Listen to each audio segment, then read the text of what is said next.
Christine says she's on. Well, it's trying to. Welcome to the call, everyone. This is Rod Dorsami and Steve Stern. Today is June 30th, 2025, and welcome to the call. So we're going to bring up our first speaker, Christina Regan. Christina, I just had to go ahead and ask you to unmute. If you could unmute. There we go. If you can just unmute, Christine, just click on the microphone button on the bottom left side of your screen. It won't let me unmute. This is the hostess. It won't let her unmute. Okay, we'll try it again. No worries. No problem. Hang on 1 second. He's going to unmute you. Sort it out. No? All right. Here.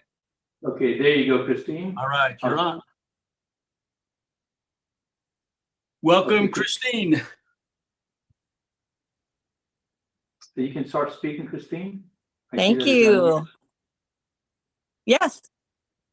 Yes. So I don't know who's on the call today, but I am Christina Regan. I am the Director of Communications and Grassroots for actforamerica.org.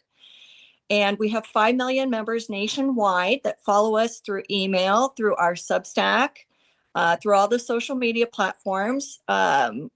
Most of you probably familiar with Breazeale. She's in the top 50 most influential persons in the world. And we certainly love to leverage our grassroots activism and mobilization efforts with the brand recognition, name brand recognition. And of course, Breazeale is known for being an incredible fighter out there, not just for national security, but for all things Constitution, border and immigration, education, law and order. We back the blue until we're blue in the face. And so we're an organization that really encompasses all of us, you know, whether you're Tea Party or any type of conservative grassroots movement at this point. You follow Heritage, you follow Judicial Watch, you follow Turning Point, you know, whatever it is. We all kind of move in the same circles, but the uniqueness of Act for America is that we are fighting for those 80-20 issues, the issues that Americans care about most. For instance, we're working and fighting hand in hand with the White House and the Senate Steering Committee to help pass the One Big Beautiful Bill and make sure it gets across the finish line, and that we can save American taxpayers, especially the middle class, as much as $31,000 a year in additional income. I think that we could all be putting to good work, whether paying down debt or putting away in the savings, starting a small business, all those things that the American dream is about. Headlining also Mamdani. We're dealing with Mamdani and trying to knock him out in New York. And other headlines like the ICE nightmare, where there's apps now targeting ICE across the country and notifying all these criminals, including Iranian National Guard and terrorists and so forth. So you name it, we're on it. We're following headlines. We're targeting big issues. But what we do is we have what's called, if you go to actforamerica.org and you track across that top menu to Act Now, we have Act Now National on all the federal issues or 50 state campaigns that we do often, like voter ID, where we're lobbying all 50 states, and it will target your specific state when you put your personal information in there. You'll see a beautiful portfolio of issues, campaigns that directly target lawmakers, and it literally takes you a half minute or less. And this has a lot to do with our success in terms of grassroots. We just crossed an enormous threshold in 312 million, what I call real actions. These are direct to lawmaker emails. These are phone calls. These are social media posts that have the handle of the lawmakers we're targeting, to pressure them from the bottom up to give the people a voice. So there's a lot of controversy around Voice of America. We think of Act for America as that voice, a real Voice of America, where we activate and create a real republic where the representative republic represents themselves. We give you that voice. I'm now soliciting, recruiting assistants in all 50 states to help with content because Act for America also specializes in media. And that is, we're essentially like a conservative Media Matters. We have just looked at, we have 700 lawmakers across the country that follow our Act for America, either email or Substack accounts. That's tremendous influence. And so what we do that's unique is that we create content that focuses on those 80-20 issues, those headline issues that people have their ire up, they're passionate about it, and they're willing to take the 30 seconds to click on there. We call that ride the wave. And so what we need is more of that, more fighting on the ground in states on whether it's legislation or it's a cultural issue, whatever it is, to help us build those talking points to deliver that into these inboxes and through Substack and through social media that equips the people and encourages them and gives them those facts that they need on the ground as they're in their communities to talk about, you know, whether it's targeting ICE. We're dealing a lot in LA right now because they're battling for their lives out there, for sanity, for safety. And there's just, you know, one dominant voice in Los Angeles, which is very liberal, very left wing, very progressive. And it's not speaking to the 80% of Los Angeles residents that are looking for relief. They're looking for common sense, you know, as just one example. So, you know, we are a movement that encompasses many movements, if that makes sense. We are not single issue. I don't think in this environment, especially with the technology that we now have today, that we can afford to have too many single issue groups. I was in the garden yesterday and realized, like, wow, we don't just, in your garden, you don't just pull out the dandelions. You have to pull out the Himalayan blackberries that will swallow up your garden whole. You have to pull out all the trees that don't belong in your flower beds. You have to actually have a multi-pronged impact to manage a garden effectively. And really, society is like managing a garden. We've got a lot of neglect that we're all kind of feeling the results of, and Trump and his administration are certainly battling to take care of all these fires that are going on and kind of bring back some sort of balance and sense to the country and to really represent the people, which is something we really work hard to do. And so we're Media Matters, we're policy, we are very effective at shaping policy. We've passed hundreds of bills. We just surpassed a 300 bill mark recently, where we're able to use then the 30-second clicks, the talking points, synergy of messaging, action, call to action, where the people and the lawmakers are getting the same message, the same talking points from which the lawmakers then can go to the floor and fight for and utilize as well. It's a very unique setup that we have. And it's something that we've been refining for the last few years to the point that we have that 312 million real actions and a beautiful portfolio. If you're not on actforamerica.org, literally, I give you emails, content that takes you 2 minutes or less to read. That's our commitment, 30 seconds to act. And so each day together, and we need to increase those numbers. We need to come together and fight for these issues that we all care about.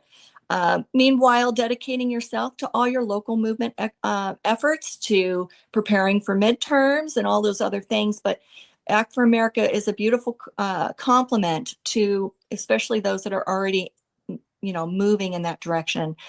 The other thing that we do is we started actvote.org. Again, this is a digital tool to register folks. Used to be quite a, you know, exercise to maybe register your church to be a polling station, or and register voters and all the paperwork. We like the digital tools. Our chapters, we have 1,200 across the country, and we use our members, our 5 million members, to just simply plug people in, start talking to them about midterms, start talking about the issues, using our talking points. And the easy click, it literally will take you a minute to register your family and friends to go in the right direction and help us to, for one thing, we need to take the Senate, because we have this 2/3 hurdle we cannot succumb. And if we want to codify Trump's executive orders, we can pass it in the House. We can't pass it in the Senate. And there are a lot of House seats that are going to be hotly contested coming up. So we kind of do a little bit of all of these things. There's something for everyone. I welcome new chapters to come and join us and partner with us, and combine the efforts of local movements, local Republican assemblies, local Republican clubs. We need to do all of those things. We've got to have a multi-prong effect. There's still not quite enough of us out there on the ground, but we can work with you on. In San Diego, I have a Reclaim San Diego podcast and movement. And for instance, because we have local boots here, and I'm kind of taking that under my wing as a special project. When we call for policy at the city council level, like no sanctuary policy, we have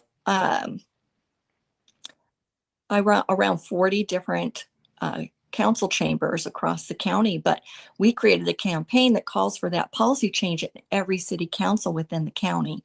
On the school board issue with parental rights in California, we have a parental rights campaign that hits every school board member with 30 seconds, one click, that pushes for these policies. So there's so many things that we can be doing together, growing together, impacting together. And I just want to welcome everybody. And for those that are already following us, and I know there's quite a number of you, I just thank you. We're so grateful for you for participating with us and helping us and funding us to do what it is that we do. And we're just looking for more ways. Obviously, that's why we're on this call, to impact. We've got a lot of effort going on with election security, which I know is a major passion of yours, with the SAVE Act and the MESA Act on there, where you can really help us to get the needle. We have an election coming up, so we try to leverage that to persuade some bipartisan support. Obviously, in the U.S. Senate is where we need to really use a heavy hand when it comes to grassroots, and make phone calls, especially where you email and phone. For those two bills, I think that's our top priorities, because we're going to get voter ID. We're going to force the voter roll enforcement, which we're working on through lawfare. But we need to codify it because there's the gray areas that the blue states try to claim, and the defiance that's there. We need to pass legislation on those two bills. If you don't know what is within those two bills, the MESA Act and SAVE Act, you just go to actforamerica.org, act now, select election security, and you'll find those two campaigns there. And it explains, it breaks it down, and then the email breaks it down even further, so you can understand what it is that they're trying to accomplish. It needs to be our first priority, because if we don't save our elections, obviously we will very short window to make change. So join us there. Again, it's Christine Regan, Act for America. You can email me at christine@actforamerica.org, or find us through the info account, and we'll be happy to work with you and assist on anything that you're working on locally. Thank you very much, Christine. So every one of our election security calls from now on will feature a state. So last time we had Michigan. This time it's Wisconsin, and we're going to bring on Jeff Davis from Wisconsin. And the next one will be probably New York. So what we're trying to do is trying to get people from all these different states to key in on and bring more people on from their state, because they're learning new things about the state. So what we're also going to do is, on our sites, we're going to put up your information and all the different organizations that are there, so people can go to them and get it. So if you will text me all your information, we'll get it. And now let's have Jeff Davis come on. Unmute yourself, Jeff, and come on down. Thank you, Christine. Thank you. Thank you, Steve. I think I'm unmuted. Let me know if you can't hear me. You're We can good. hear you well. Good, thank you. So Steve and Raj and to all the people on this national election integrity call, thank you. In the little bit of time that we've been allotted today, let me just introduce a few things that we work collectively on here in Wisconsin. And let me say up front, we don't have all of the answers. We don't know everything, but we try to work from a collaborative standpoint from 5 perspectives when it comes to administering elections with integrity. And those 5 areas are legal, financial, data, cyber, and administrative. And we'll give an example of each today in this little bit of time window. Quick backstory, 4 years ago in August of 2021, we were at the state capitol here in Madison, 10 months after the November 2020 election, when retired Milwaukee County Sheriff David Clark had an election integrity rally on the steps of the state capitol. This was 10 months after the election. The election here in Wisconsin was supposedly decided by 20,682 votes. We knew that something smelled rotten in Wisconsin. And this is no criticism of the clerks. This is no criticism of the legislature. This is no criticism of the courts or law enforcement. Something just didn't smell right.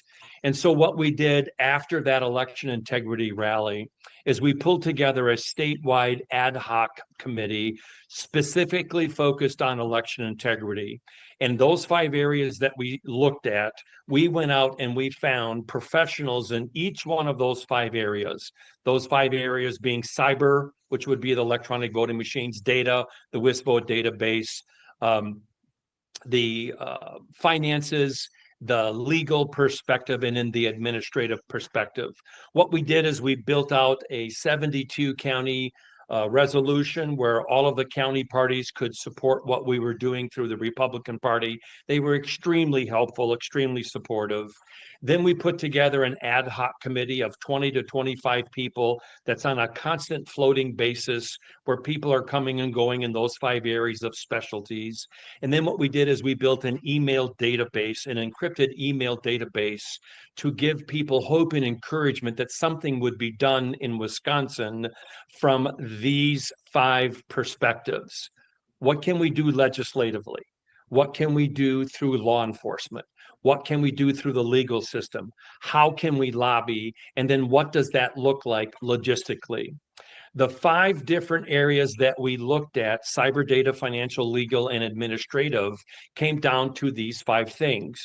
What is the state statute and what is the administrative code, number 1, for a particular election integrity issue? Then third thing we did was, whose auspices does this fall under? What's the status of that particular issue? And we've identified 73. And then what's the action plan? We can come on here and meet with Steve and Raj and people all over America every single week. But unless we quantify and qualify election integrity and what can we do to address it, we're just wasting our time. So I'm going to give you 5 quick specific examples, one from each one of those 5 different areas that we are currently working on here in Wisconsin as far as success stories, and then monitor the issue, what has been done and needs to be monitored. Number 2, what is being done and needs to be followed through with, and then what needs to be done. And for all of the folks on this national call, Raj and Steve have all of the white papers on the formation of the ad hoc committee on election integrity, all of the success stories, and then the 73 different points of interest for election integrity. There's no magic or mystique to this.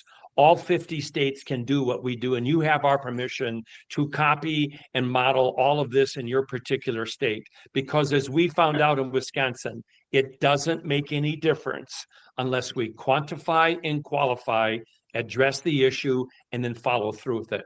5 real quick examples. We just found out that the WISVOTE database here in Wisconsin, which has 8.2 million names in the database, 4.4 million are just names.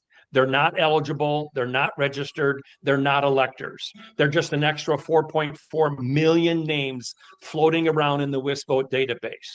On top of those extra 4.4 million names are eligible registered electors of 3.8 million. And when we started this 4 years ago, there was 7.1 million people in this database. It has grown by 1.1 million. And what I can tell you today is Wisconsin has 5.9 million residents.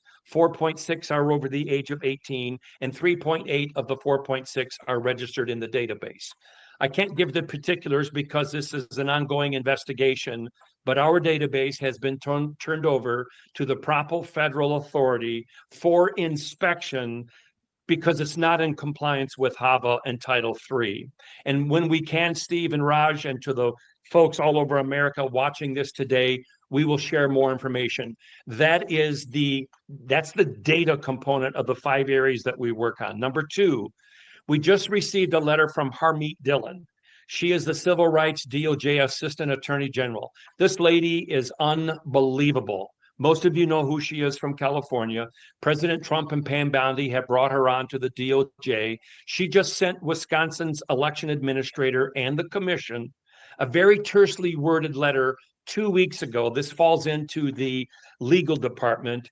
And she said to the Wisconsin Administrator of Elections and the commission, you are not in compliance with HAVA with your WISVO database. You have received $77 million between 2003 and 2023, and we will do everything we can to bar you from getting more money if you don't correct the fact that you do not have a complaint component and a hearing component, so that if Steve Stern were to file a complaint in Wisconsin because the election laws weren't being followed, right now Steve Stern has to accept what the Wisconsin Election Commission and the administrator says. Harmeet Dillon says, no. In order to continue receiving funding, you have to be in compliance with HAVA from that perspective. From a financial perspective, this is huge.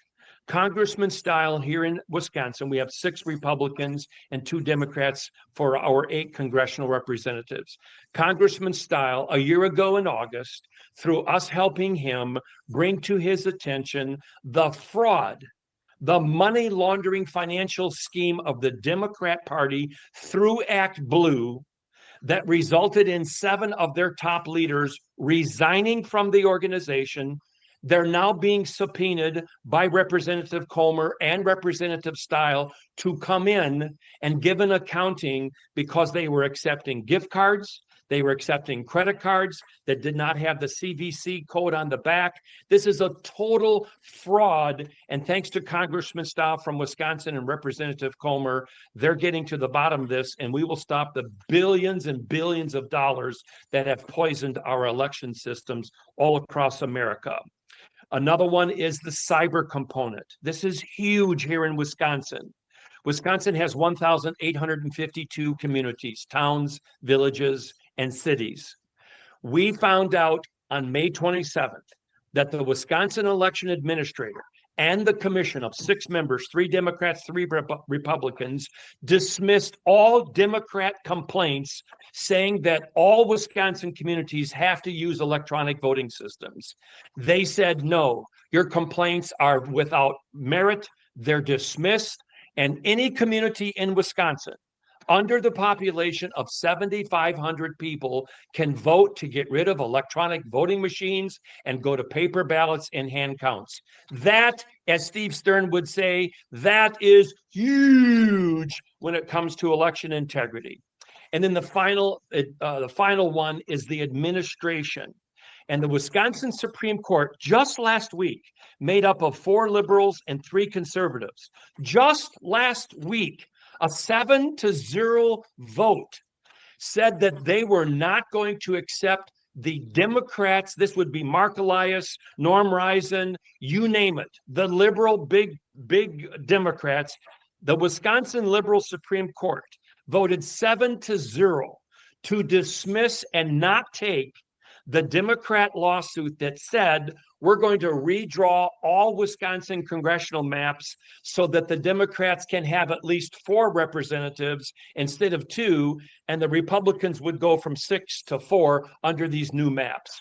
When you put those 5 things together, that's just 5. We have 73. When you put those 5 together, it is amazing what's happening here in Wisconsin. And this model can be adopted and implemented throughout all of America, because guess what? Steve Stern knows this. This man has worked tirelessly for the entire United States of America, and he's helped us here in Wisconsin. This can be adopted and implemented in any state because there's no magic or mystery. Every state basically functions the same way. And Steve, we want to thank you for giving us these 10 minutes to share this, what's Yeah, you going got on a few here more in minutes, Jefferson. If you got a couple of things, tell everybody how to reach you, and we got about 2 or 3 more minutes left on your. Bless your heart. You're so kind to be generous with the time, Steve.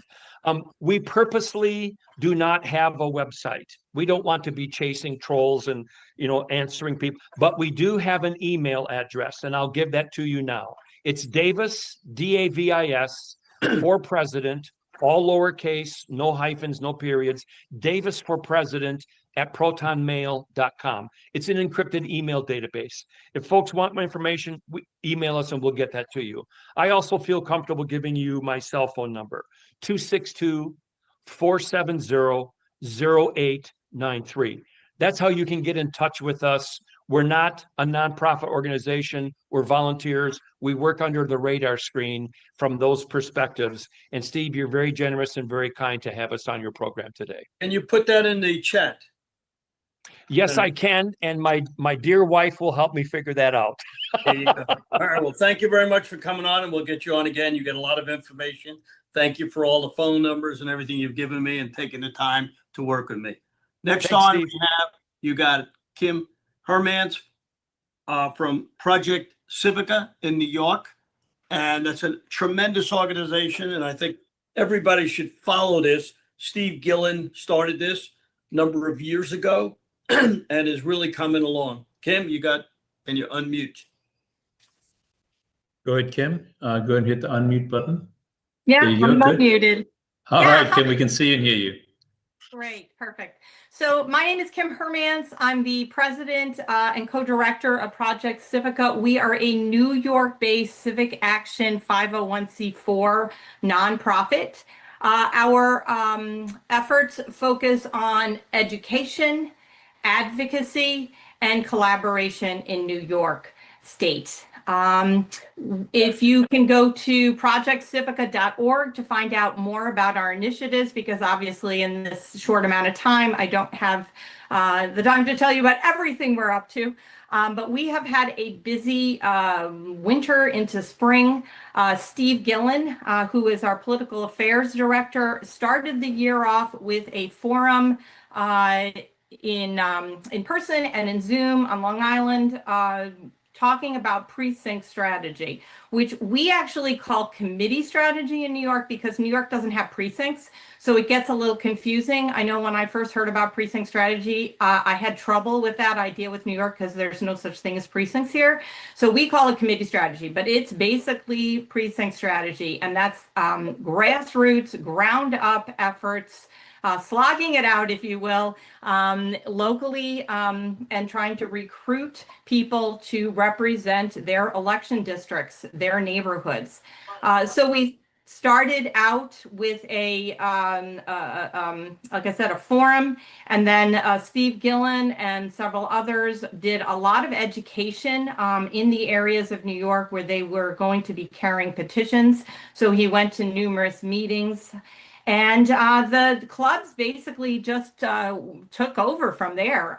They did all the hard work. We collaborated with them by providing up-to-date information. So we also have a data research team.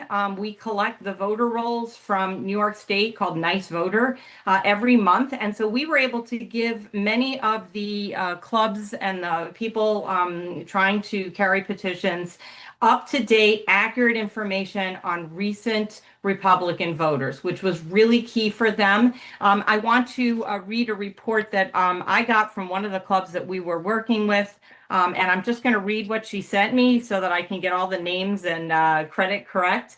But the Rockaway Republican Club elects locals to Queens County GOP. We are proud to share what the Rockaway Republican Club has accomplished in the primary election. Over the past several months, Paul King, Mary Glenn, and Margaret Powers and our team worked tirelessly to recruit, petition, and support 35 candidates for the GOP Queens County Committee seats. Chairman Paul King and officers Mary Glenn, Margaret Powers, and Kathy O'Connor walked across the district, knocking on doors, talking to friends, family, and neighbors. Last November, following an unsuccessful run for Congress, Paul King began organizing and planning the effort with Mary Glenn and Margaret Powers with the goal of fixing our broken party so that in the future our candidates can win. Since then, despite harassment, obstacles, and some of our candidates being thrown off the ballot, we never stopped. We kept pushing, we got the word out, and the result, we've won over 16 seats. We also forced the old guard to put locals on the ballot and not recruit outsiders as they had done in the past. It's not official yet, but we are hopeful. We are also staying vigilant because we know how things go in Queens politics. We want to make sure there's no monkey business before our people are certified. This is what making a difference at the grassroots level looks like. It's real people doing real work for real change. So I just want to give a shout out to that group. They worked really hard. There were a number of other groups in New York City who also had a lot of success. And I know you haven't heard that story because all you heard about in the news was the mayor's race.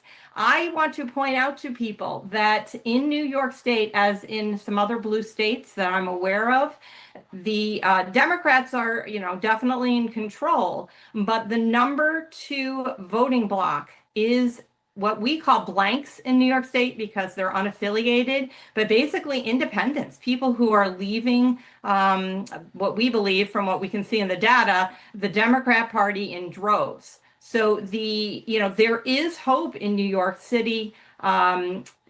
The candidates, independents, and the Republican candidate, Curtis Sliwa, is going to have to find a strategy to tap into this huge voting block of blanks or independents, people who have left their party because they're not happy with what's going on. So I think there's a lot of help in New York City.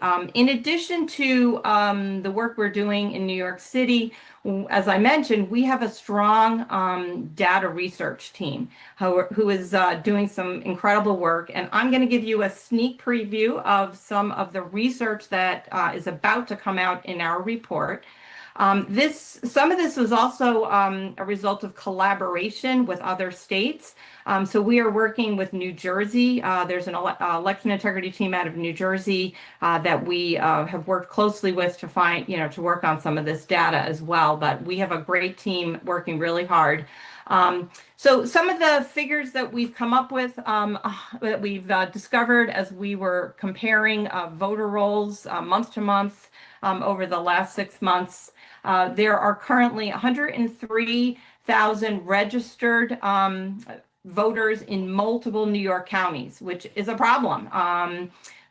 We have 60K who voted after being purged, and 83,000 currently registered, double registered, both in New York and New Jersey, 12,000 double registered in New York and Florida that we've found.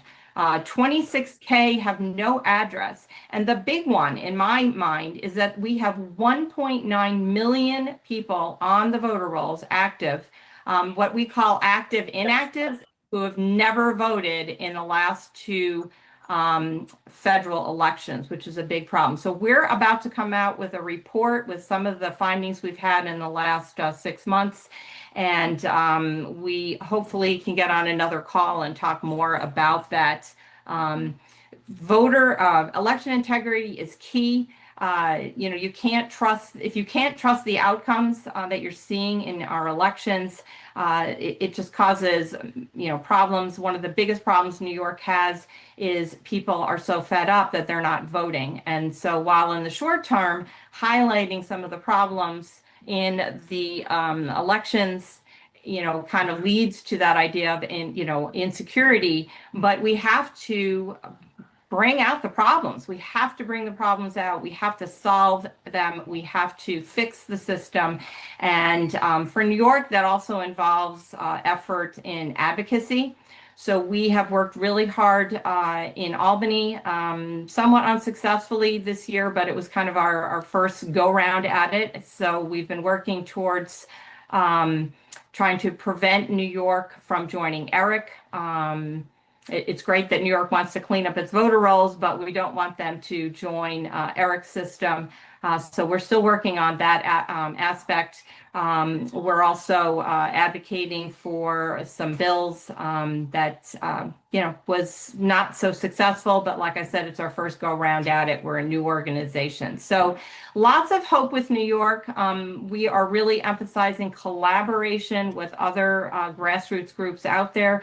There's many groups in New York. They're all in their own silo working on issues. We have to combine our efforts and join together and push our efforts because collectively we have a bigger voice than trying to do this individually.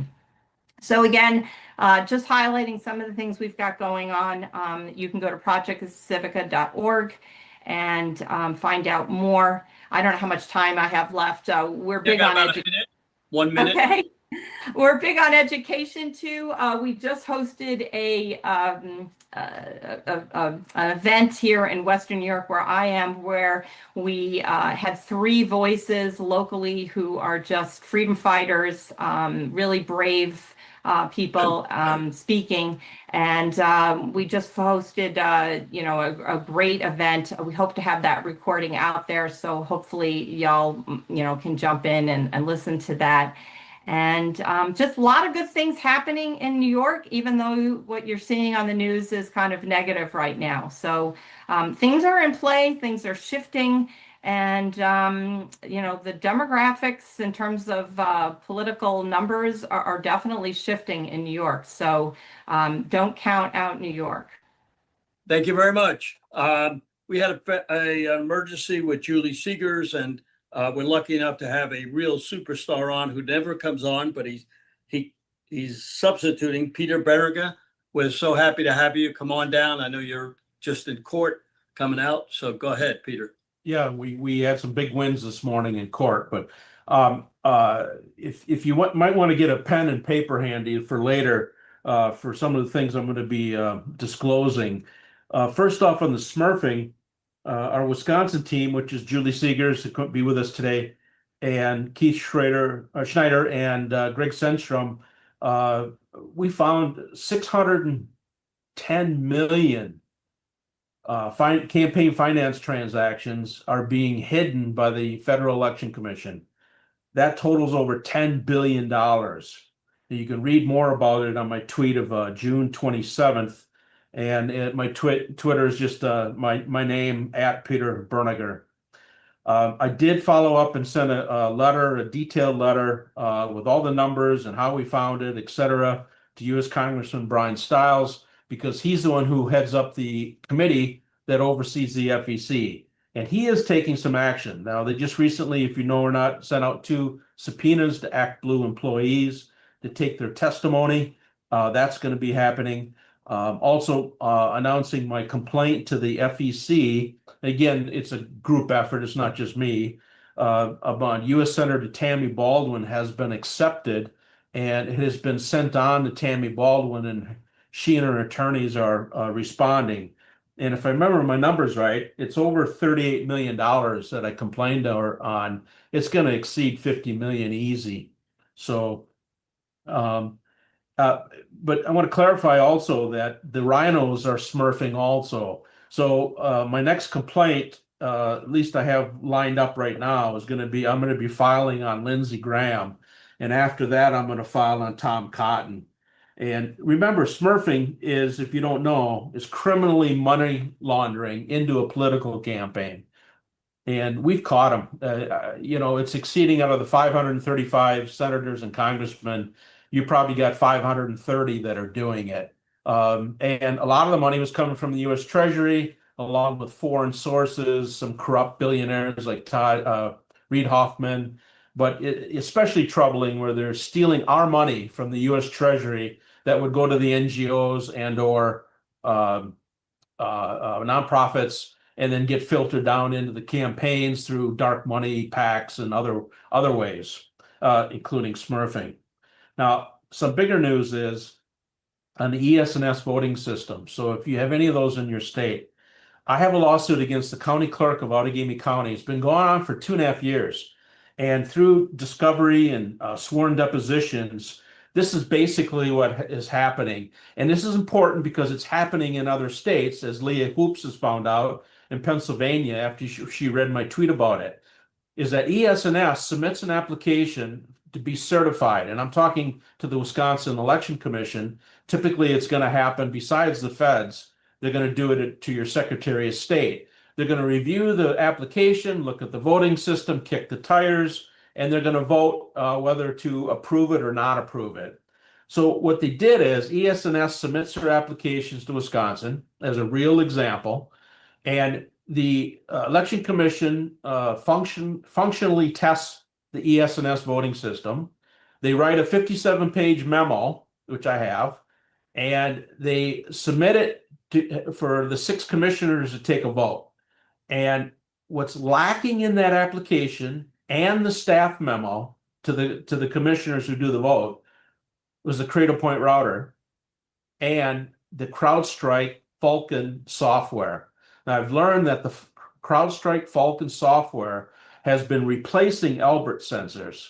All right, Albert sensors are the more hardware. Of course, they have software, firmware in them that monitor all the incoming and outgoing electronic data of counties. Now, these Albert sensors are in over 2,900 counties out of what? We have 3,100 counties in the nation. So slowly this CrowdStrike, who again is the same company that set up the closet servers for Hillary Clinton, and later on took them out of that closet and hid them in a warehouse from the FBI. That's the same CrowdStrike that's in at least 2,800 of our counties through various contracts that they have for their software monitoring services.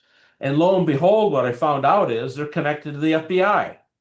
So the feds are watching your county data, including, I believe, the vote counts. You can't see the individual packets unless, I could get to that point, but they have access to it because the CrowdStrike contract mandates that each county give them all their IP addresses. It's unbelievable. So you have a contract that these counties are signing. They don't even know. You talk to your county supervisor, they don't even know, because what CrowdStrike's doing is sometimes they're even avoiding the election official. They're going to the IT official and saying, oh, this is safety and security of the federal government through CIS, which is a nonprofit of the Department of Homeland Security, the old Christopher Krebs, corrupt guy that he is, and CISA's involved with this. So they come in with the force of the federal government, get the IT guy to, I better sign up and not have any, foreign actors get into our electronic data of the county. But this is the bad guys. It's the FBI. It's CrowdStrike. They're the ones who are the bad guys, and ES&S is completely in on this, because what happens is when they submitted their application, they omitted the Cradle Point router. The staff memo to be voted on omitted the Cradle Point router. The whole system gets installed in the county. A couple months later, along comes an invoice from ES&S selling the county a Cradle Point router.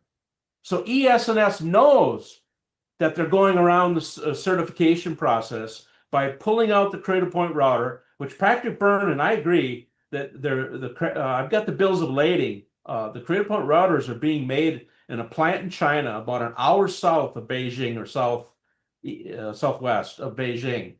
And then they ship them to Taiwan. They repackage them, put them on a U.S. flag ship, which is required, by the way, for critical infrastructure under FSMA. And then they ship them over to Boise, Idaho, where Cradle Point takes them out, and then, of course, sells them to ES&S, and ES&S sells them to the counties. So ES&S knows this is happening, that where these ES&S systems are not certified because no one ever voted on them, including the EAC, to my knowledge. All right. but I'm talking specifically Wisconsin, and I can say that Leah Hoops has found the same thing in Pennsylvania. So you'd want to do a public records request if you care to do this to any county that's doing using ES&S. You want to ask for an invoice for Cradle Point routers. You want to ask the invoice for any modems. You want to ask the invoice for or contract agreement with CrowdStrike or CrowdStrike Falcon Endpoint Services. That's their package or product of CrowdStrike. Okay. CrowdStrike is not certified because they do the same thing. It's not in the application to be voted on to be certified. They wait till this ES&S system is sold and installed. Then along comes this a force of the federal government to convince the IT guy or the election official of the county to sign on to the CrowdStrike contract. Sometimes then they say, well, if you can't afford it, they have a free version just to get that signature on that contract. That gives them access to all the IP addresses. They can see all the data going into your county, out of your county. Now that's CrowdStrike is a private company. It's not, it doesn't have a good reputation. It's clearly that their endpoint that they're accessing is the Cradle Point router. And that's exactly what goes into the EMS, the computer server of ES&S at the county level that tabulates, counts, stores the votes. So they're seeing, and I'm going to say, I believe, they're seeing the vote counts at that point when it enters a Cradle Point router, because the CrowdStrike agreement also makes the county agree that they can take the logs and they can take the data packets, they can take them off-site, put them in the cloud to an unnamed third party or parties. So CrowdStrike's taking the data from the county, sending it somewhere to somebody they don't even name. And they say unnamed third parties. It's in the contract that I have. It's like a 79-page contract. So something you want to investigate in your own county if you have ES&S, and of course Dominion voting is, you know, pretty much a copycat of that same thing. You could also do the same public records request for that. Now, I want to tell you the biggest news of all. Thank God, and God bless Chris Gleason out of Florida, who I work with closely. He obtained, this took us 3 years, he obtained log reports of an ES&S voting system out of Pinellas County, Florida. We have the documents that came in on Friday, and we have the legal chain of custody from an election official, and we have these records, these logs for 2018, 2020, and 2022. Now, what they show is blank ballots, and we've been all over this, and Chris is the original one who found this years ago. Blank ballots are not really blank. What happens is anybody who's using an ES&S tabulator, you fill out your paper ballot, it gets fed into the tabulator. Nobody hardly ever knows this, and the election officials don't either, is the paper ballot, once it gets scanned and converted to a digital image, drops into one of two electronic files inside the memory of the tabulators. All right? That's not legal. That's like having two black boxes behind a curtain that you don't even know there's two boxes, and the election official takes your paper ballot, walks behind the curtain, puts it in one of the two black boxes, and never tells you, right? The reason they're doing that is this ties in with run-back software. We got a big, long 101-page article about this on our website. Runback has a patent. It's in the patent where it says they take adjudicated ballots, which are blank ballots for ES&S, adjudicated for Dominion, and they adjudicate them. This is after the voter fed in their paper ballot, went home, the polls closed, and then somebody up at the county level is futzing with the numbers. These documents we obtained that Chris got on Friday, they show blank ballots going into a secondary folder file. In fact, I have it printed out here. So here I have an example. You're not going to see it on the screen, where you have 8 blank ballots. You're probably not going to see that. I can't see it. Go into the secondary folder. It generated 4,058 votes. The next one down, 5 blank ballots go in. It generated 2,181 votes. This is an official government document from Pinellas County Elections, a report from the ES&S EMS server for the 2020 election. What they're doing is, we caught them, this proves it, what we've been saying all along. They're injecting votes at the county level. This document from the government proves it. This document from ES&S proves it. We have thousands of these that we obtained from that election official. It's going into the courts this week. I'm filing affidavits, so is Chris, and some other people into 2 cases down in Florida. I'm filing it up in 2 cases I have here in Wisconsin. We're going to be sharing this information if Chris hasn't already posted it on his Twitter. And this is it. This is the Holy Grail, because you can't refute this. They never thought they would get it. We also have a 3-page letter where ES&S told us, told the clerks across the nation, because we did public records requests nationally. They said, oh, by the way, we got this guy in the Justice Society asking for public records. We're okay if you give them reports A and B, but don't give them C, D, and E. Well, we finally got C, D, and E, and it shows exactly what we've been suspecting. This proves they're injecting votes in the secondary file at the EMS at the county level, and that's how they're stealing our elections, at least in this case. Peter, that's it. We got to go. We got other people, but thank you very much for coming on. We'll get You're you on welcome. again. Hopefully you'll get back on. Thank you very much. All right. Joel Breazeale is next, one of your buddies. Go ahead and unmute, Joel. There you go. And Hey, you're up, folks. Joel. Go ahead. All right, I'm Joel Breazeale. I'm based in St. Croix County, Wisconsin. I'm on the Campaigns and Elections Committee and the Membership and Volunteer Committee of the Republican Party, St. Croix County. Also, I'm their data coordinator. I'm a software developer, and I've been an organizer for many decades. I've also helped with North of 29 movement that is working with Dr. Frank, and worked a little bit with Peter Bernegger on some of his efforts. So I am not an organization. I'm just an individual contributor, but I have my finger pretty close to the pulse of the precinct strategy in Wisconsin. As a plug for precinct strategy, Dan Schultz, go to precinctstrategy.com if you've not heard about the subject in general. In St. Croix County, a couple of years ago, we well, I'll just say, take a step back. In Wisconsin, we have what are called committeemen and committeewomen, or ward captains. Other states would be precinct captains or precinct chairs or precinct committeemen. So in Wisconsin, I would say that institution has been shut down for probably 50 years. And it's quite unfortunate. In St. Croix County, we had, through my efforts, appointed 4 committeemen, and that was a couple of years ago.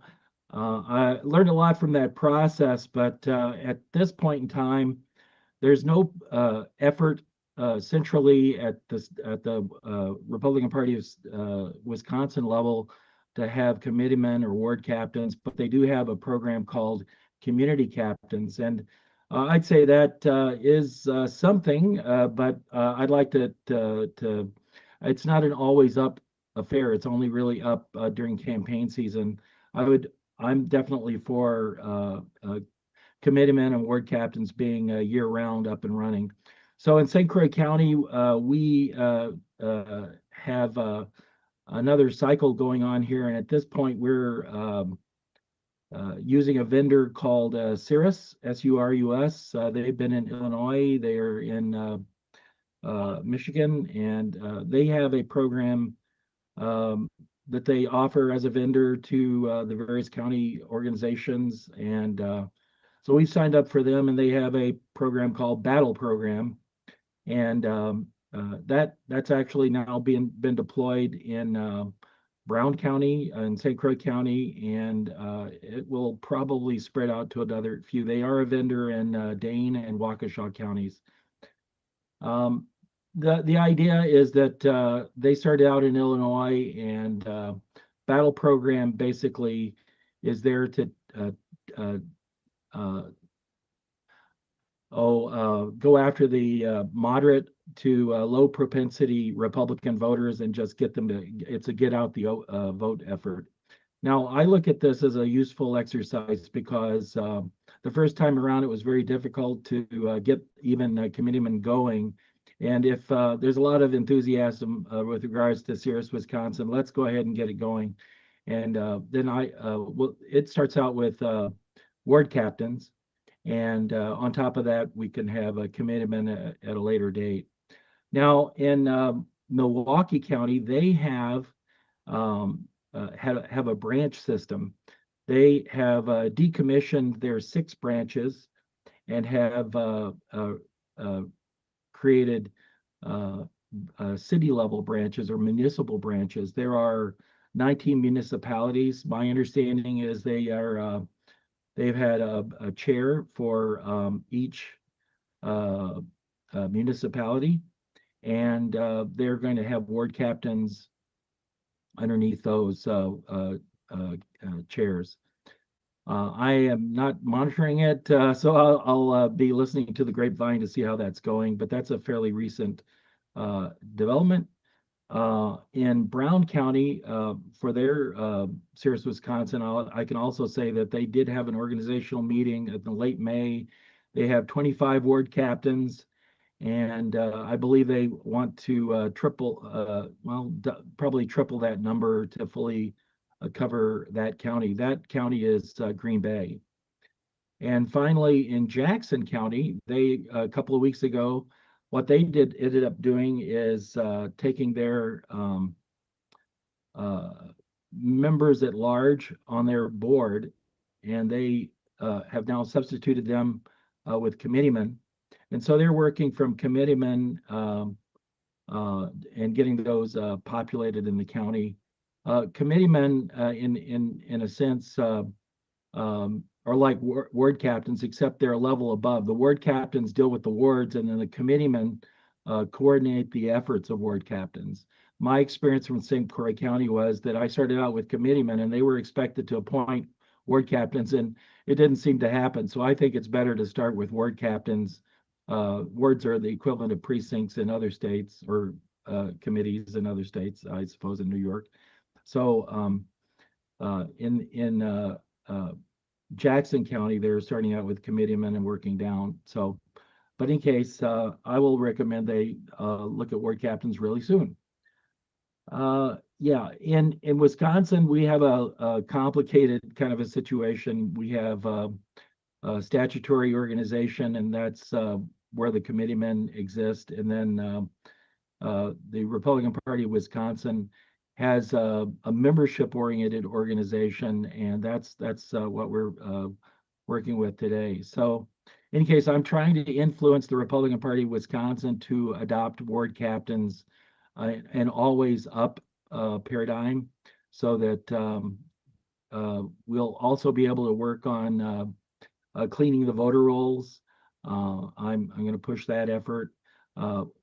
Ward captains are out there. They're getting to meet they're assigned to a ward, so they get to see the entire voter roll.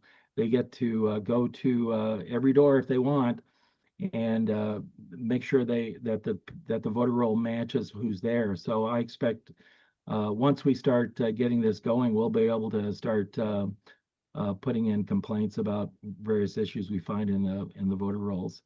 I haven't timed myself, but Yeah, we're pretty much out of time. So if you got, just let everybody know how to reach you.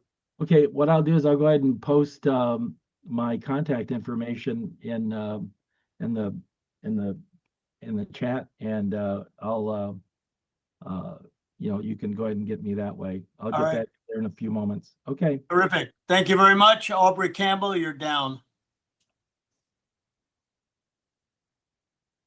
Aubrey's in Texas. You see her there, Raj? All right. Can you hear me? Yeah, Yep, we can hear you. We can hear you. Okay. Thank you, Steve. Sorry about that. My computer forced an update, so my audio might not be ideal, but as long as you can hear me.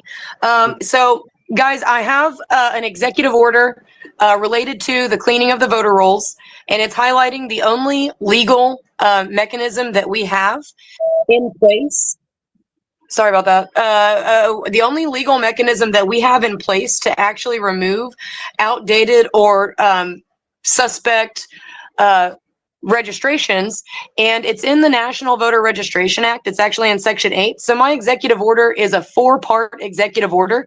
The first part is just activating Section 8 of the National Voter Registration Act.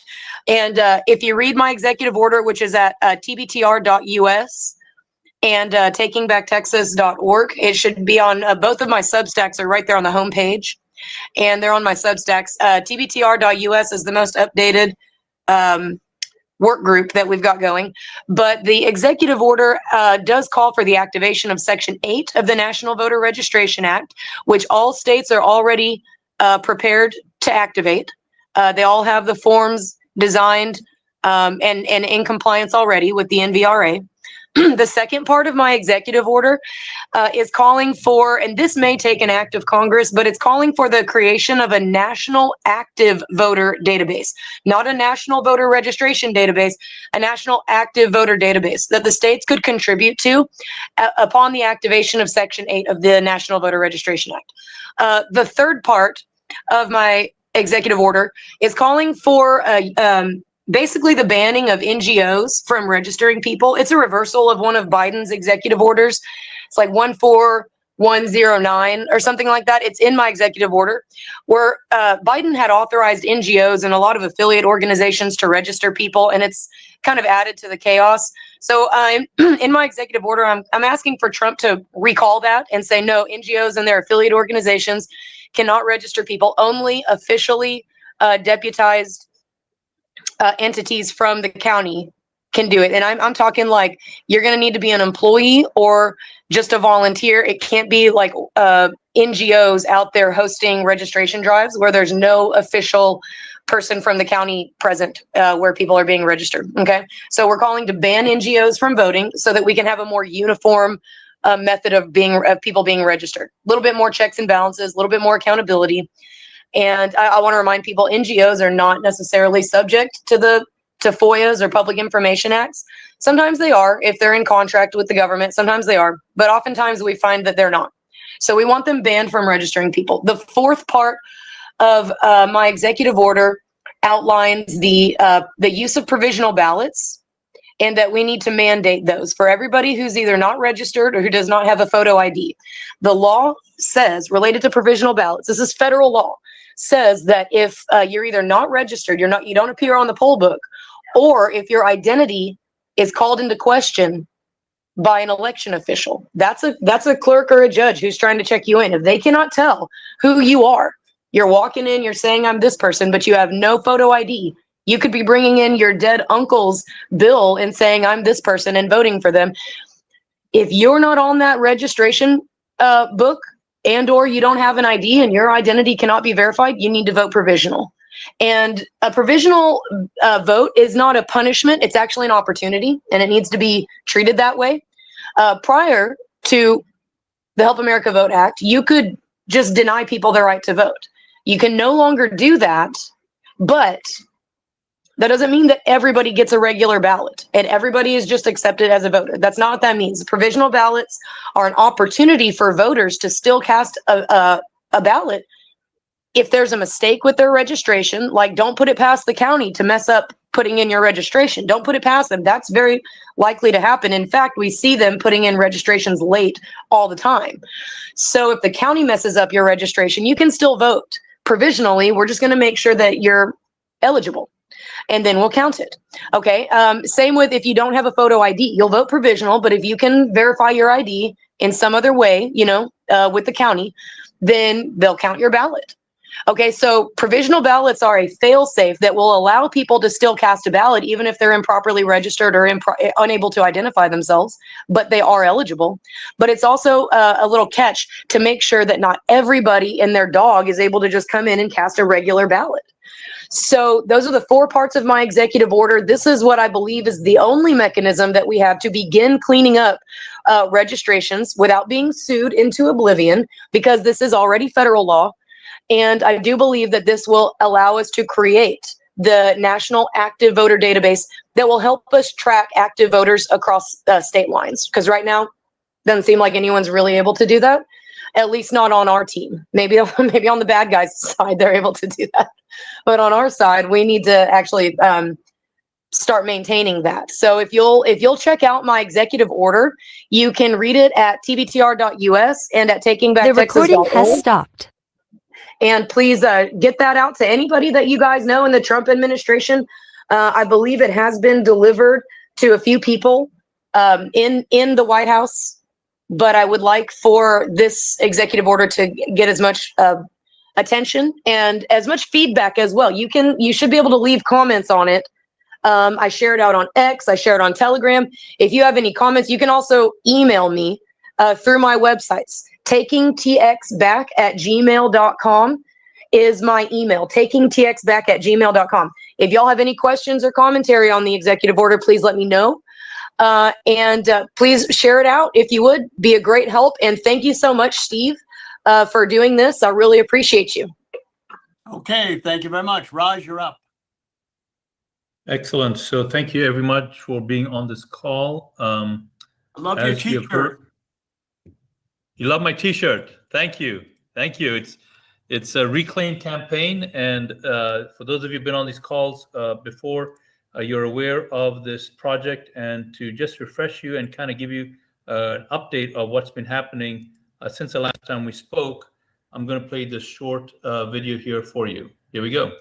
Volunteers have worked tirelessly to register conservatives and grow Republican influence at every level. We support the party's principles and we believe in its purpose. But today, something's gone off track. The voices of the people are being drowned out by lobbyists. Candidates are being chosen by political insiders, not the people they're supposed to represent. Shouldn't local leaders be trained and empowered to be the voice of their communities instead of puppets for special interest groups? Isn't that what President Lincoln envisioned when he structured the Republican Party around the precinct system so that everyday citizens could lead? That vision has been replaced with centralized control. And that control is enforced through smears, manipulated primaries, and PAC money used to silence dissent. That's why the Reclaim campaign is helping local groups across Florida rise up and take responsibility. We're training stronger candidates, we're helping citizens raise money earlier, and we're building coalitions to unify their voice so they can finally be heard in Tallahassee. This isn't about protest, it's about competence. It's about helping the people organize themselves to win without being bought by industry or silenced by pressure. This is how we usher in a new era in Florida, an era of prosperity, transparency, and representation that works for all of us, where citizens trust the process, where good leaders can serve without fear, and where the people, not the politicians, hold the power again. We're not tearing anything down. We're reclaiming what was always supposed to be ours. Government of the people, by the people, for the people. It's about real freedom. The freedom to make medical choices without coercion, the freedom to speak openly at your HOA or Republican club without fear of reprisal, the freedom to protect your children from radical school curriculums, and yes, the freedom to speak your mind without being silenced. It's about measurable reform. Reform in how campaigns are financed, in how elections are conducted, in restoring home rule, defending the Second Amendment, and properly caring for our veterans. Because all of this builds what matters most, strong families. And strong families are the foundation of a strong republic. This is how we usher in a new era in Florida, an era of prosperity, transparency, and representation that works for all of us. So my friends, there's a lot at stake. The thing you just saw is centered around Florida, but we have people from other states coming in as well. And the thing I want to just emphasize with you is that the Reclaim campaign, which is a statewide conference taking place on July 26, 2025, just a few weeks away from now, we will attempt to accomplish three objectives. One, show the organizations and groups, people that come, how to raise more money earlier for their issues and their candidates. Number two, how to do even a better job at locating, vetting, and training candidates that not only represent what you want, but actually have the skills necessary to win in the primaries. And number three, how to increase your political power and your political footprint. We'd very much love for you to come to this event. You can get your ticket at reclaimcampaign.com, reclaimcampaign.com. And as I said earlier that this was about Florida over here, I'm finding ever since we launched this, that even in other states like South Carolina, Pennsylvania, there are a concerted and organized effort to stifle the voices that you and I represent. We have to do better this coming year, and we attempt to provide the tactical steps on how to do better at reclaimcampaign.com. Look forward to seeing you there in person. So thank you for that, Steve. I think now we have. Now, before you do Daniel. that, let me just make a couple of announcements. Our next election security call will be on July the 14th, Monday. Also, please go out and get Dan Schultz's book on precinct strategy. This is very important. The 2026 election is coming up. Go to Stern American Rumble, which a lot of people are on today, and watch our Flag Day event. Raj and I did a Flag Day event with over 8 million people, 4.5 hours. It went to the minute. We had a lot of terrific people on. We're putting up individual people who spoke. Anybody who wants to get a flag shirt, go to www.theflagshirt.com. I'm wearing my cowboy hat, of which TikTok sold over 2,000 units in about 10 days. So now we're going to bring on a guy who I love. Voice of the People, Dan Smeriglio, has one of the greatest podcasts. Had me on a couple of weeks ago. We had a zillion people on. He always gets millions of people on the podcast for today. So come on down, Dan. Thank you very much for everything you do. Steve, it's always an honor and a privilege, sir. So thank you for having me on. It's always great to have you as a guest. Raj, thank you as well, sir. Always appreciate the time. So yes, I'm Dan Smeriglio, the voice of the People USA Radio and Television Network. And we are heard by millions of people around the world, completely independent. I will say I like the Reclaim campaign a lot, but I will put out one little knowledge nugget, I will say. And perhaps things have changed, but I will say as an activist starting in Pennsylvania in 2007, targeting illegal immigration, targeting corruption, and exposing the Kids for Cash scandal, it was home rule that actually destroyed Pennsylvania. It took us down a very bad path. We had 3 county commissioners, 2 were corrupt, and the other county commissioner actually whistle blew and came and spoke at the rallies. The other 2 were charged.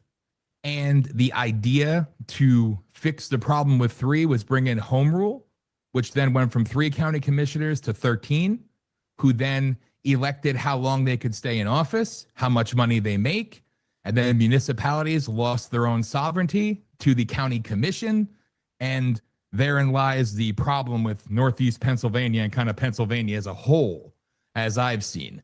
So, it's home rule is problematic. The reason why I bring it up is because I've been in this game for a very long time. Fresh out of the military, came back, and I saw a problem. And I decided to speak up. And being in the world of grassroots activism, true grassroots activism, where you don't make any money and you don't sell your soul, you go out there and you fight for a reason, you stand up and you pay out of pocket while working as a cop in multiple departments and working a full-time job and everything else, and pointing out the problems about the 20 to 30 million illegal aliens in our country back in 2006. I like how the media has continuously said about 10 to 11 million illegals. It's been that number now for a good 20 years, so it's always fascinating to me. So going after that, exposing that, and then coming up against the big money in 2010 and seeing what they did to kind of gatekeep activism, if you will, it's been a continuous problem.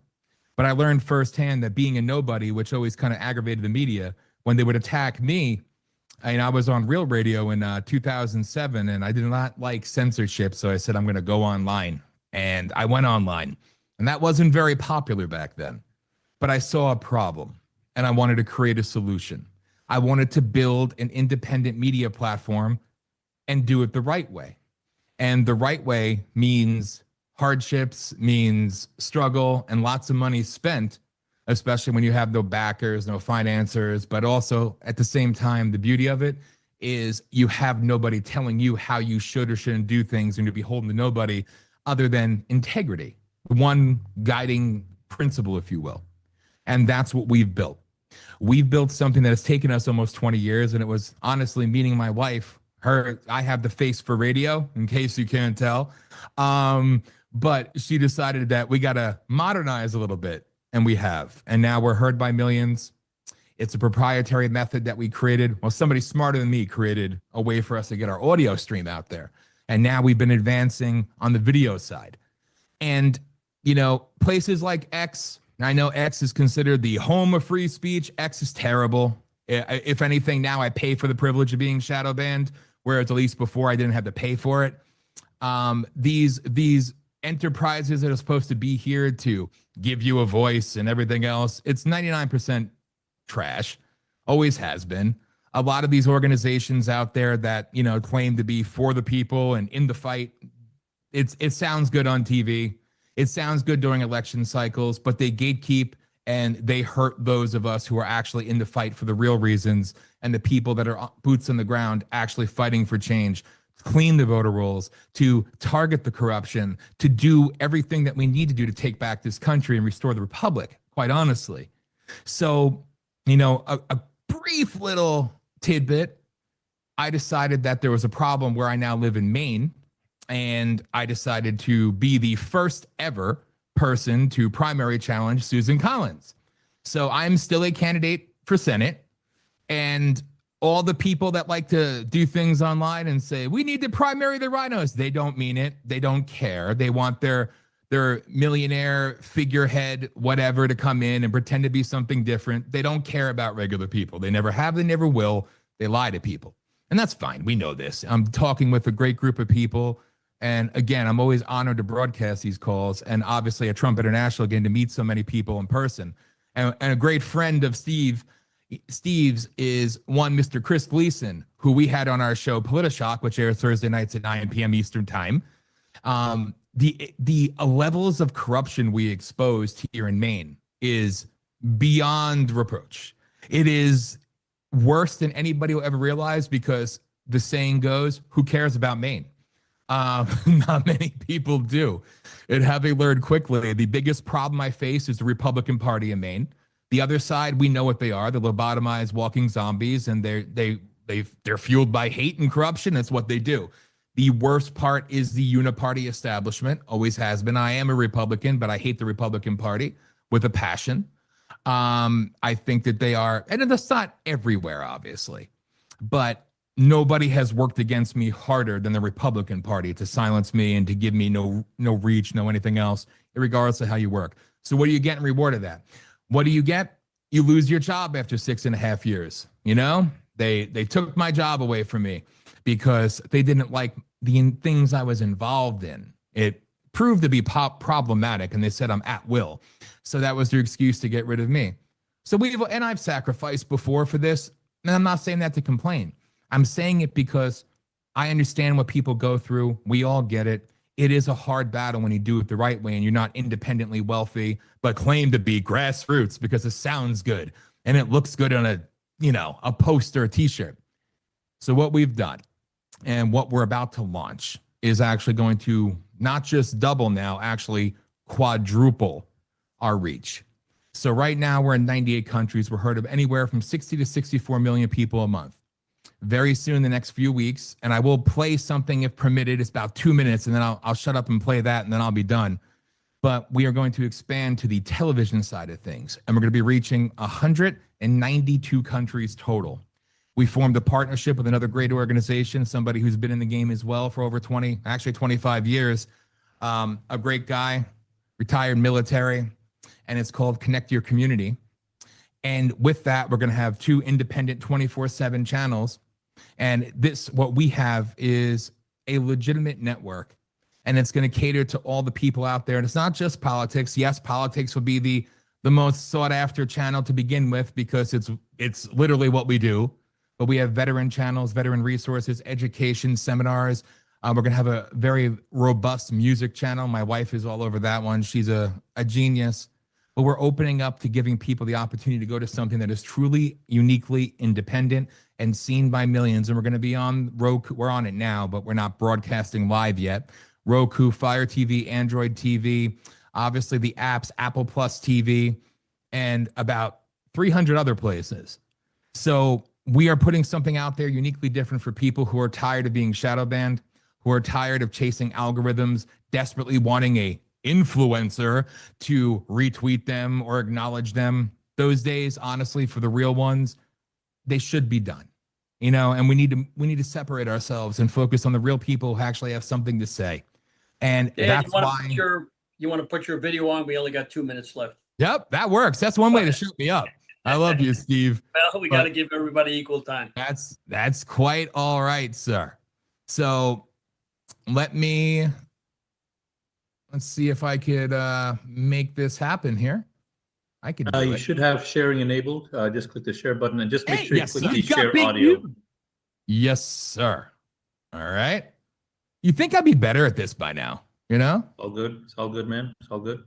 All right, here we go. And let's see if I could get it. And boom. Here we are. Hey, we've got big news. Voice of the People USA Radio Network is evolving from a radio network to a powerhouse radio and television network, expanding from 98 countries to 167 countries worldwide. Same website, VOPUSARadio.com. Whole new experience. Tune into dynamic, live shows and original programming. Discover unrivaled independent podcasts from big names and fresh new voices you've never heard of before. We welcome you to a true alternative, a place where free speech and true independence thrives. Voice of the People USA Radio and TV Network, coming soon. Welcome to the golden age. Watching Voice of the People USA Radio and TV Network, where free speech lives loud. We're everywhere you are. Roku, Amazon Fire, Android TV, Apple TV, and yes, we've got the apps. Download us on Apple or Android and watch our streams across Spotify, Apple Podcasts, iHeartRadio, TuneIn, Pandora, and dozens more. Welcome to the alternative, where we bring you a diverse array of content for every interest and passion. Be sure to check out our music channel along with exciting programs on education, health and wellness, and arts and entertainment. Here, there's truly something for everyone. We offer original content you won't find anywhere else.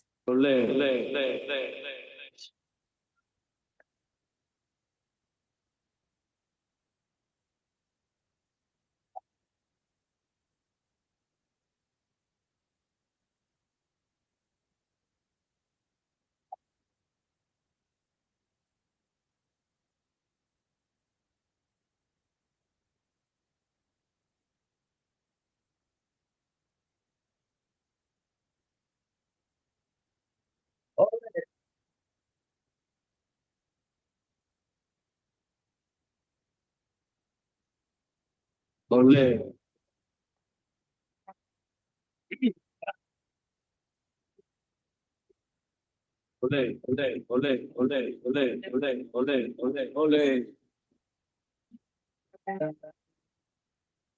of the People USA Radio and TV Network. Real stories, real voices. We are the media now.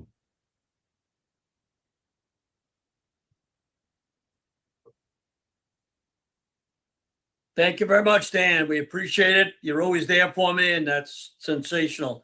Next Love you, up, sir. we have one of my favorite people. She started this with me 3 years ago, then got busy exposing all the fraud.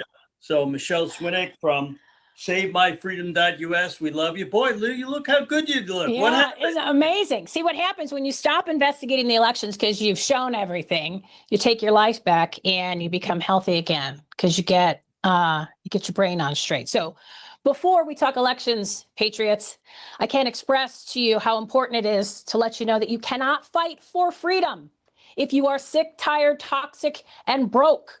You just can't do it. And if you don't feel good, you can't live your life fully. Okay. And I learned that the hard way. Steve lived through it with me for the past 3 years of this. I spent 2.5 years doing nothing but investigating the elections, and it destroyed my health and finances. Okay. Destroyed it. I'm going to show you some pictures right now. So I'm going to share my screen. Bear with me. And we'll get to the election stuff in a second. Don't worry. Are you going to put me on, you got me on share, Raj? You can share. Go ahead. Okay.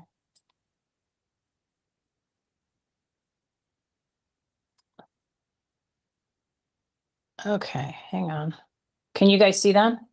Not yet? Because I It can't says see you're, it. it says you're about to share, but it doesn't say you've shared. It's showing on my end. Okay. There we look go. at that. I can see it. Look at Wow. that. Ooh, Look at that. Okay. That's what elections do to you, guys. That's what happens when you stop focusing on your health and you focus on nothing else. Okay. And you just do one thing, which I focused on the election for 2.5 years. It literally destroyed everything. All right. So the good thing is this is in December. This is actually October because I wanted to make sure that the exact scene from my background and from hair and makeup and all that stuff was exactly the same. All right. So in December, I literally hit rock bottom. The pain was so intense that I had to go through that it was like somebody was jamming a screwdriver into my muscles every single day. And I could barely walk from the couch to the bathroom without looking all hunched over like an 80-year-old football player with bad knees. Okay. I'm 51 years old at the time. This is insane having to live like this. Good friend of me introduced me to these products called Live Pure. They are not only life-saving, but they are life-changing. They saved my life. All right. They're health, wellness, and skincare products. And within days of taking it, that sharp shooting pain that was there for 8 months disappeared within months.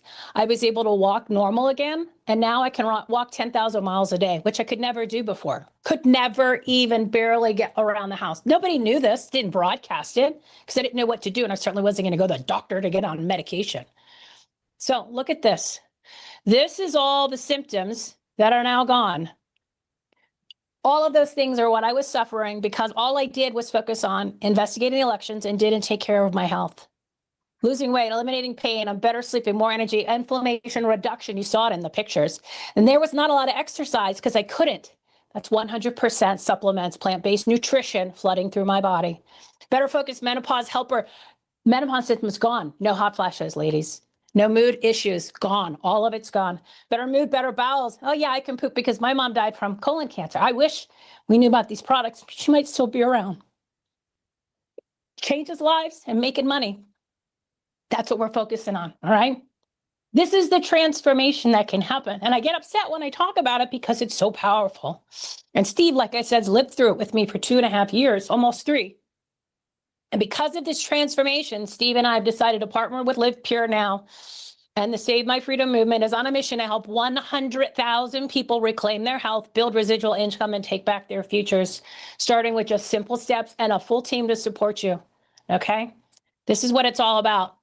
Getting healthy, making more money, and changing lives. Because that's what you can control. This other stuff, you can't control it so much. This, you have control over. Make sure that you keep your health and your finances in check because it can get away from you really quick. And sometimes if it's too late, you can't get it back. So we want you to join us. We want you to go to savemyfreedom.us. All the resources for your election stuff's there, guys. Okay? Don't worry. It's all there. Plus, but we want you to focus on your health and we want you to focus on putting some money in your bank account for a change because we've all sacrificed for 4 years. And now it's time to think about ourselves a little bit, okay?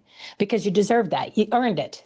So if you click on, once you go to Save My Freedom, you subscribe to the Substack. If it says Get Healthy, there's more information. There's tons of information on the Rumble, but there's tabs. You could see it. And if you book a 5-minute call with me, I guarantee you it'll change your life. All right, let's talk elections. This is the part you guys are going to love. I don't know if you're going to love it. You probably will.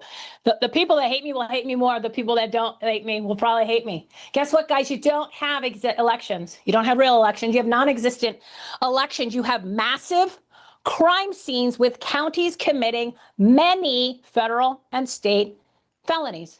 And I'll be happy to take the stand today and testify to that because I have all the evidence because we've shown it through the official election records, returns, and documents for 2020, 2022, and 2024.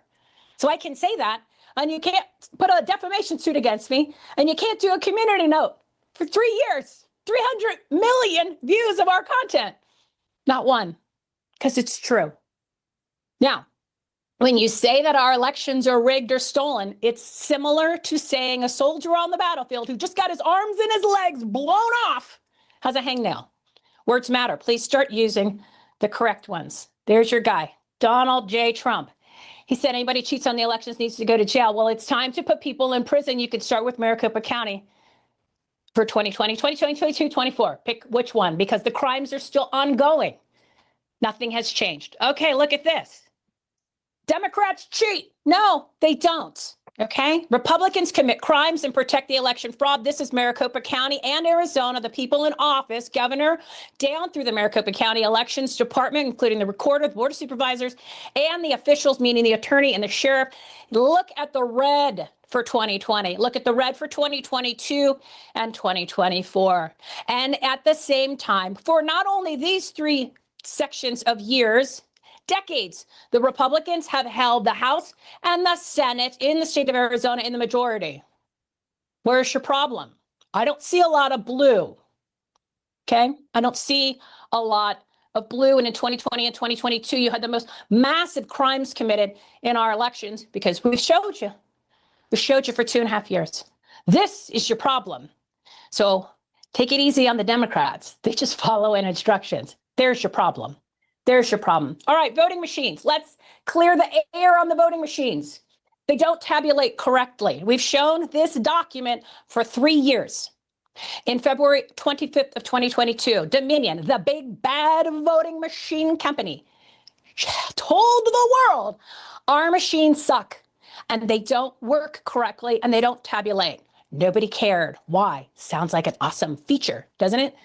What it says in this letter from the company, that if you put a provisional ballot through the tabulator, we don't know why, we don't know how to fix it, and we don't know how it happens, but it'll trick the system so that when you put the next ballot through, and we don't know how it lasts and we don't know how to stop it, that when you put the next ballot through the system, the number on the front, which is called the public counter on the voting machines, goes up. But the number on the actual tapes, those tabulator tapes that I took pictures of for the entire election of 2022 and showed everybody, those tabulator tapes, that number doesn't go up. Those are the numbers that are on the memory card. The memory cards are what they use for the election results. Okay, so the number on the front goes up. Yay, my vote counted. No, it didn't. The number on the inside does not change. That's what they use for the results. And in Maricopa County in 2022, there were 15.5% of the tabulators that the front didn't match the inside, which meant you have all these ballots that are in the bin that never got recorded. That's how we proved that Abe Hamadeh won in 2022 for Attorney General with one tabulator at one voting center, and he chose not to. He refused to bring that information into court.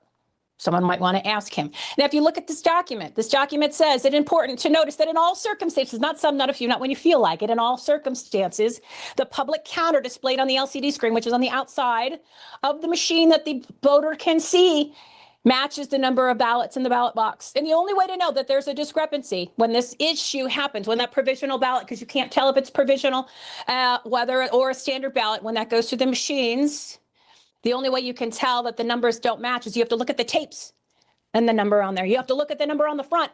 And if they don't match, which they didn't in 15.5% of the voting machines in 2022, you have to count the number of ballots in the bin. That is the recommendation from the people who made the machines. And guess what we don't do in Maricopa County? Because we're not allowed to. We're not allowed to compare the number on the tapes to the number on the front.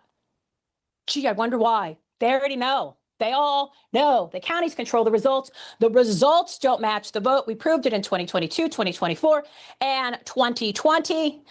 Maricopa County with their own election records, returns, and documents. Okay, election audits. All right, here you go, everybody. There are 35 documents / categories of documents that are required here in Maricopa County to audit an election to see what the hell goes on. And when you get these documents, they don't match the results that are posted in the official election canvas records that are recorded as the winner and all the result tabulations, and that are certified by the Board of Supervisors, the governor, the Secretary of State, the AG, and everybody else. There's 35 of these, okay? And we've gotten these, for the most part, for 2022. And in 2024, they have refused, Maricopa County, good old Maricopa County, that's page 1. And that is page 2. Maricopa County has refused to give us these documents, a good majority of them, for the 222 days. They needed all of these documents. Look at all of these documents that are required. All of these documents are required to be prepared and used in order to come up with the Canvas report, which was actually issued November 21st, 2024. So they have all these. They won't give them, a majority of them. Now, if you want to know which ones they have given, which ones they haven't, you just hop on over to the Twitter. Because on Saturday, I spent 7.5 hours of my time, wasting my time going through this yet again. Because I want the American people to see what goes on here, because no one's paying attention and no one is taking care of what's going on in Maricopa County. Trump said he was going to do it. I'm still waiting. Okay. Still waiting. And I'm asking, begging, yet again, we haven't left up. We haven't asked, we haven't stopped asking, begging him to investigate Maricopa County because we have all the information. And for everybody that's watching and listening, the worst of the information that we have not even exposed yet for 2020, which is happening in every single election, which is horrific. It's the most horrific thing that you will ever learn, hasn't been exposed yet.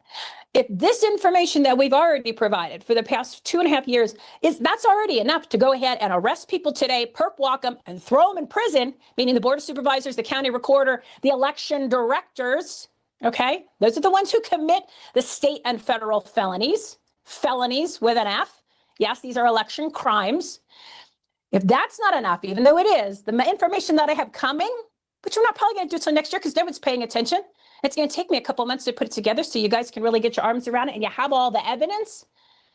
It's so damaging. You can go pick them up right now. Put them in prison for a long time. Okay? That's what your elections are all about, because you don't have elections, you have an election system operation. And in order to understand, go back to the Twitter, everything home T, this is my pinned post. It's long. I put all of the documents that are required to cut and paste. What I'm asking everyone to do is go ahead, and there's a link in there. You click on the link, request these documents for Maricopa County. It doesn't matter if you don't live there. This is where all the crimes happen. This is where all the HQ is, and this is where we have all the evidence. Get copies of everything that they're going to give to you, then figure out what it is that it relates to in your county, and you could start to do your own little audits. You don't need anybody, and you don't need to spend any money. It's all free. And the list is there. You cut and paste, and it also gives you an update on every single category, every single document that we've gotten, not gotten, et cetera, et cetera. So do that. Go ahead. There's Debbie Lesko, Board of Supervisors, MAGA, bullshit. Yet another one, okay? They just implant them here, guys, and they do it in your county too. So go ahead, post that, tag that. The other way you can learn about how your election system operation works is go to our lawsuit. Go ahead and read the documents you put together. I was only allowed to put a portion of the crimes that were committed in there, but you'll understand it. Read that. If you go to SaveMyFreedom.us, the tab that says election fraud, click on that. Good, it'll go down to Maricopa County, our lawsuit. Click on that. Start reading that. There's 50 different videos that we've done over the years. They're Substack posts. All right. And the last thing, one more time. Here we go. Oh, we'll get to that next time. Ask this guy. Ask POTUS.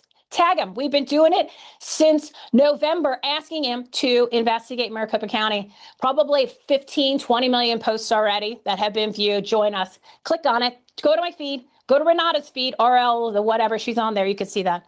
But in the meantime, don't miss the opportunity of a lifetime. The lowest hanging fruit that's rotting on the ground, everybody, is getting your health back, and making some more money, putting that money back in the bank account that you sacrificed for 4.5 years. Come join Steve Stern and I, Save My Freedom Movement. We're going to make everybody some more money. We're going to get you healthy. We're going to change 100,000 lives, and we're going to start with yours. And then you're going to join us to help everybody else, because you cannot fight for your freedom if you're sick, tired, toxic, and broke, everybody.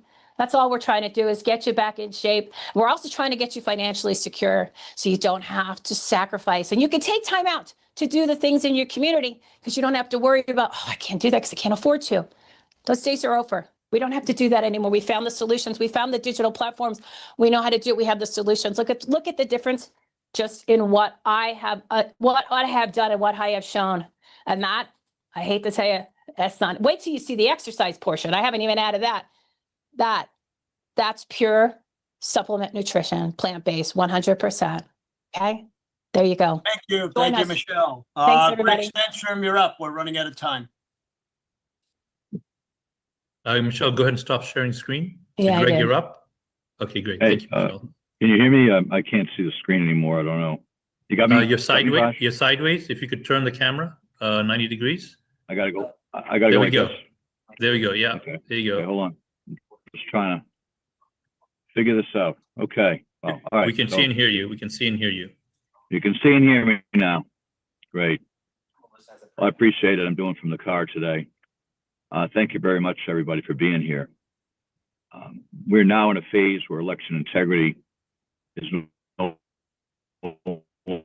longer a legal fight. We're just a legal fight. It's a fight for the survival of our republic. Everything we've warned you about has come true. Everything we've warned the republic about has come true with regard to elections.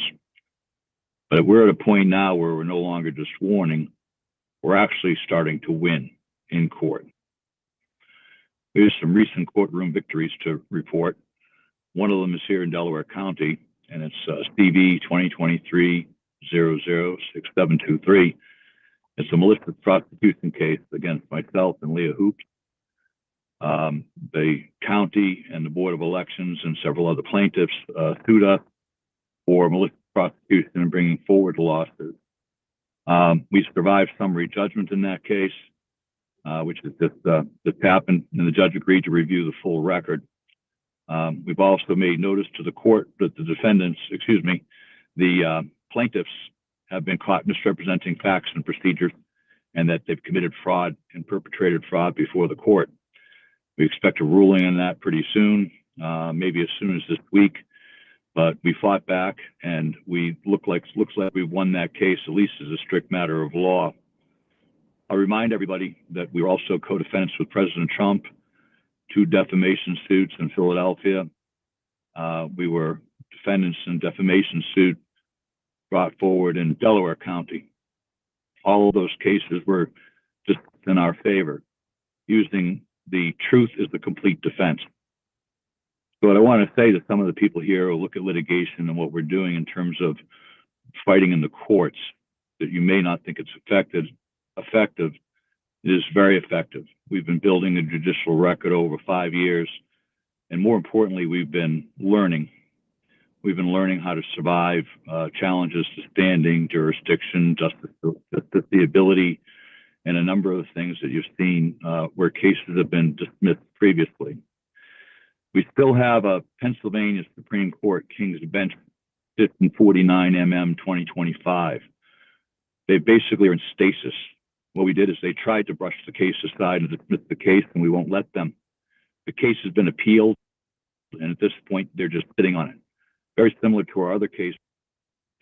We have over a dozen cases across the country and in Pennsylvania where the courts and the defendants, who are the people who are committing election fraud, are just in stasis. They're hoping that we go away. They're holding their noses and they're holding their breath, and they're trying to outweigh us.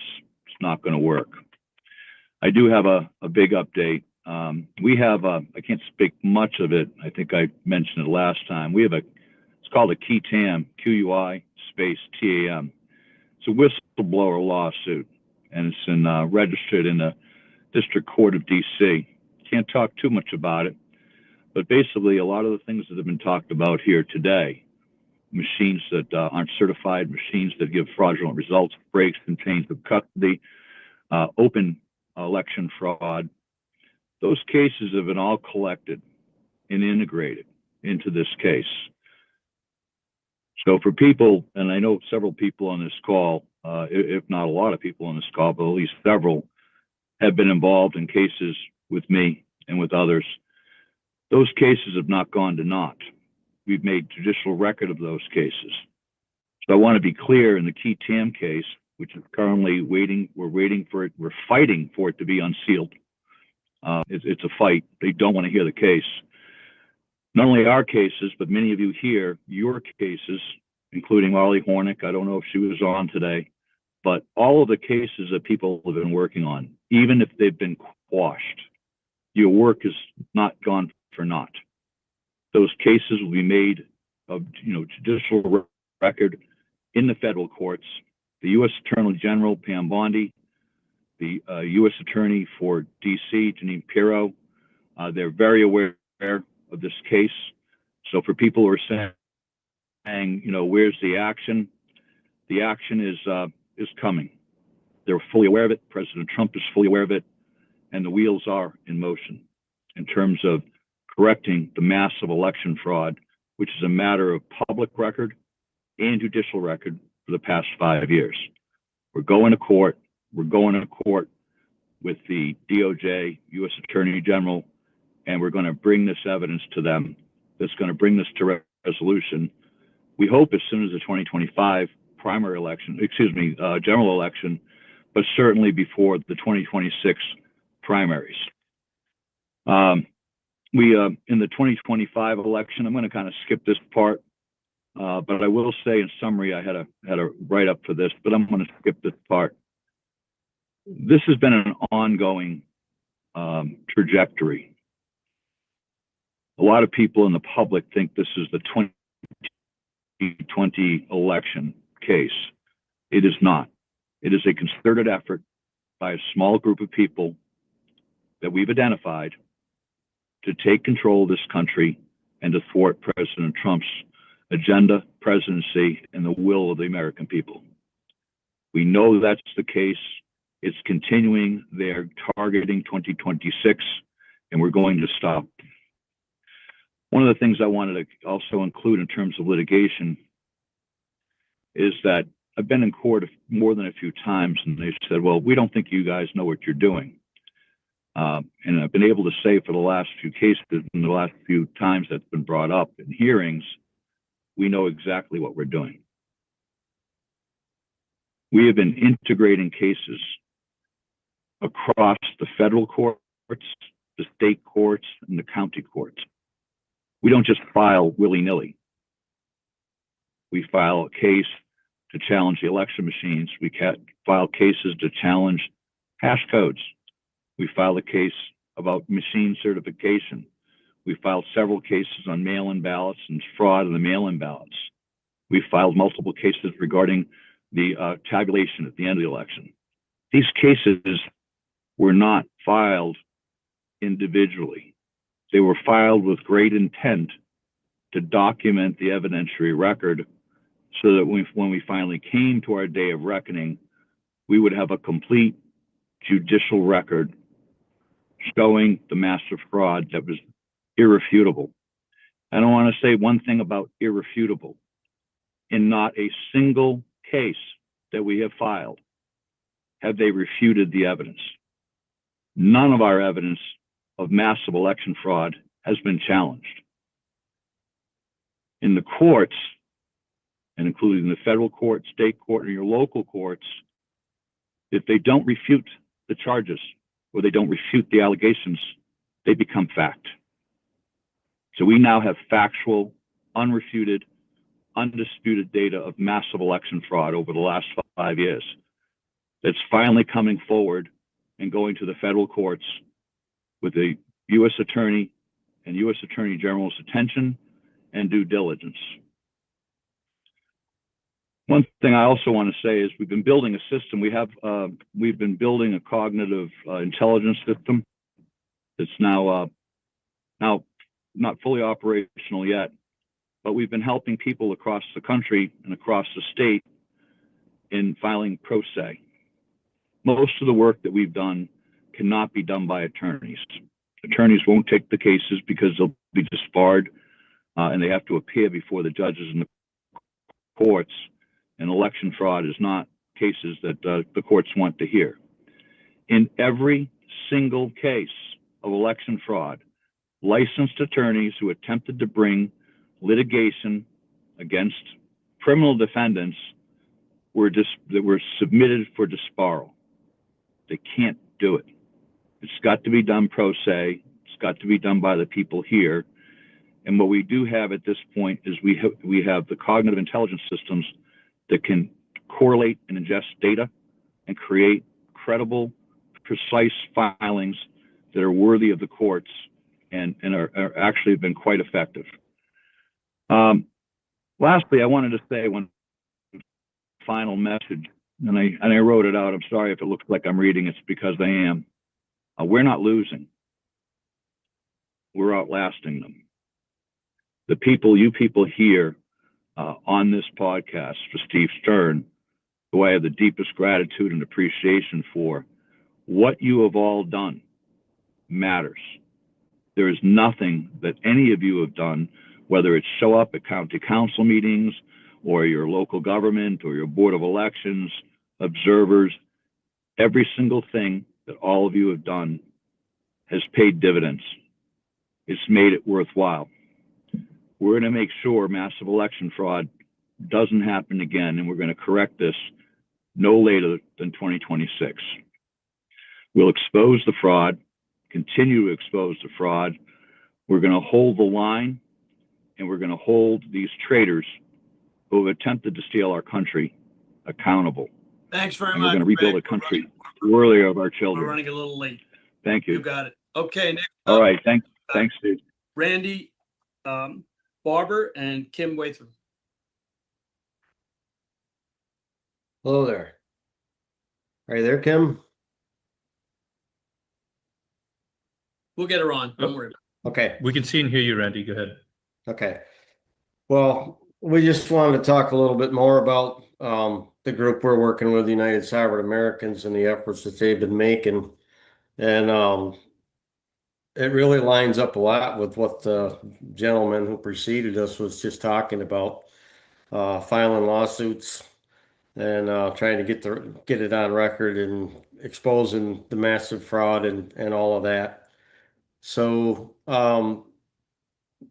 United Sovereign Americans has put together a resolution, and we're presenting that resolution wherever we can all over the country. We're presenting it to county boards of elections, county legislatures, state representatives, and also to patriot groups.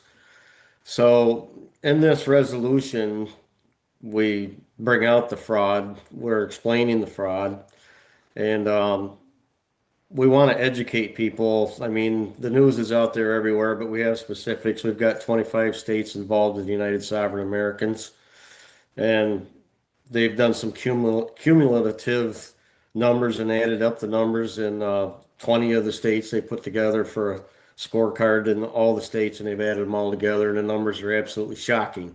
And we don't really have time to go over all that. It's been gone over time again by many different groups, including our own. But we're trying to get some action. We're trying to get action legislatively, and we're trying to get some action through the courts, and even law enforcement is on the table. As we've gone to law enforcement again before, and we'll probably be going to law enforcement again. So this resolution, what we're looking for is to get as many people involved as we can to join this group and help us press these resolutions.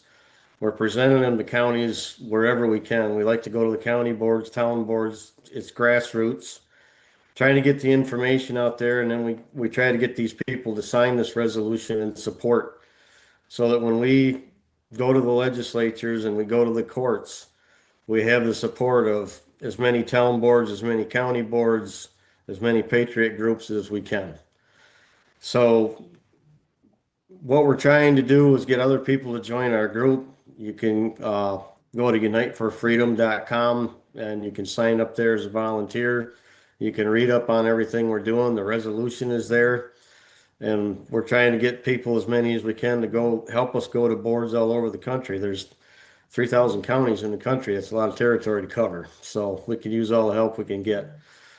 But again, what we're trying to do is we're trying to work with legislators. We're working with legislators in numerous states. I know that I'm working with legislators here in New York State. Kimberly, I don't know what happened to her, but she's also working with legislators. So we're trying to we have a comprehensive solution to the problem figured out here at United Sovereign Americans. And we're trying to press this legislation.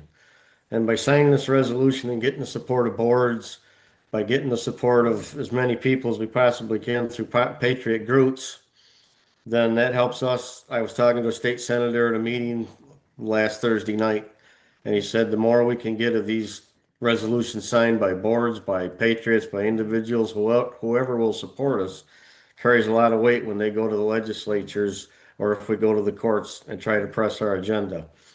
And again, we don't have time to go over everything in the agenda, but basically speaking, what we're trying to do is to make election officials follow the law, which they clearly have not been doing. And if they continue to break the law, then we want to hold them accountable. And if we end up having another election that's conducted illegally, that they don't follow the law, and there's so many issues, there's the machines aren't certified, so you're in trouble right off the go-get. There's just so many other things, and we've gone through it all the illegal registrations, double voting, all of these things. So if we're going to get another election handed to us that's being conducted illegally, then we're going to put in an ask that that election be not certified. We're going to go to courts and ask for injunctions to stop the certification of an illegally conducted election.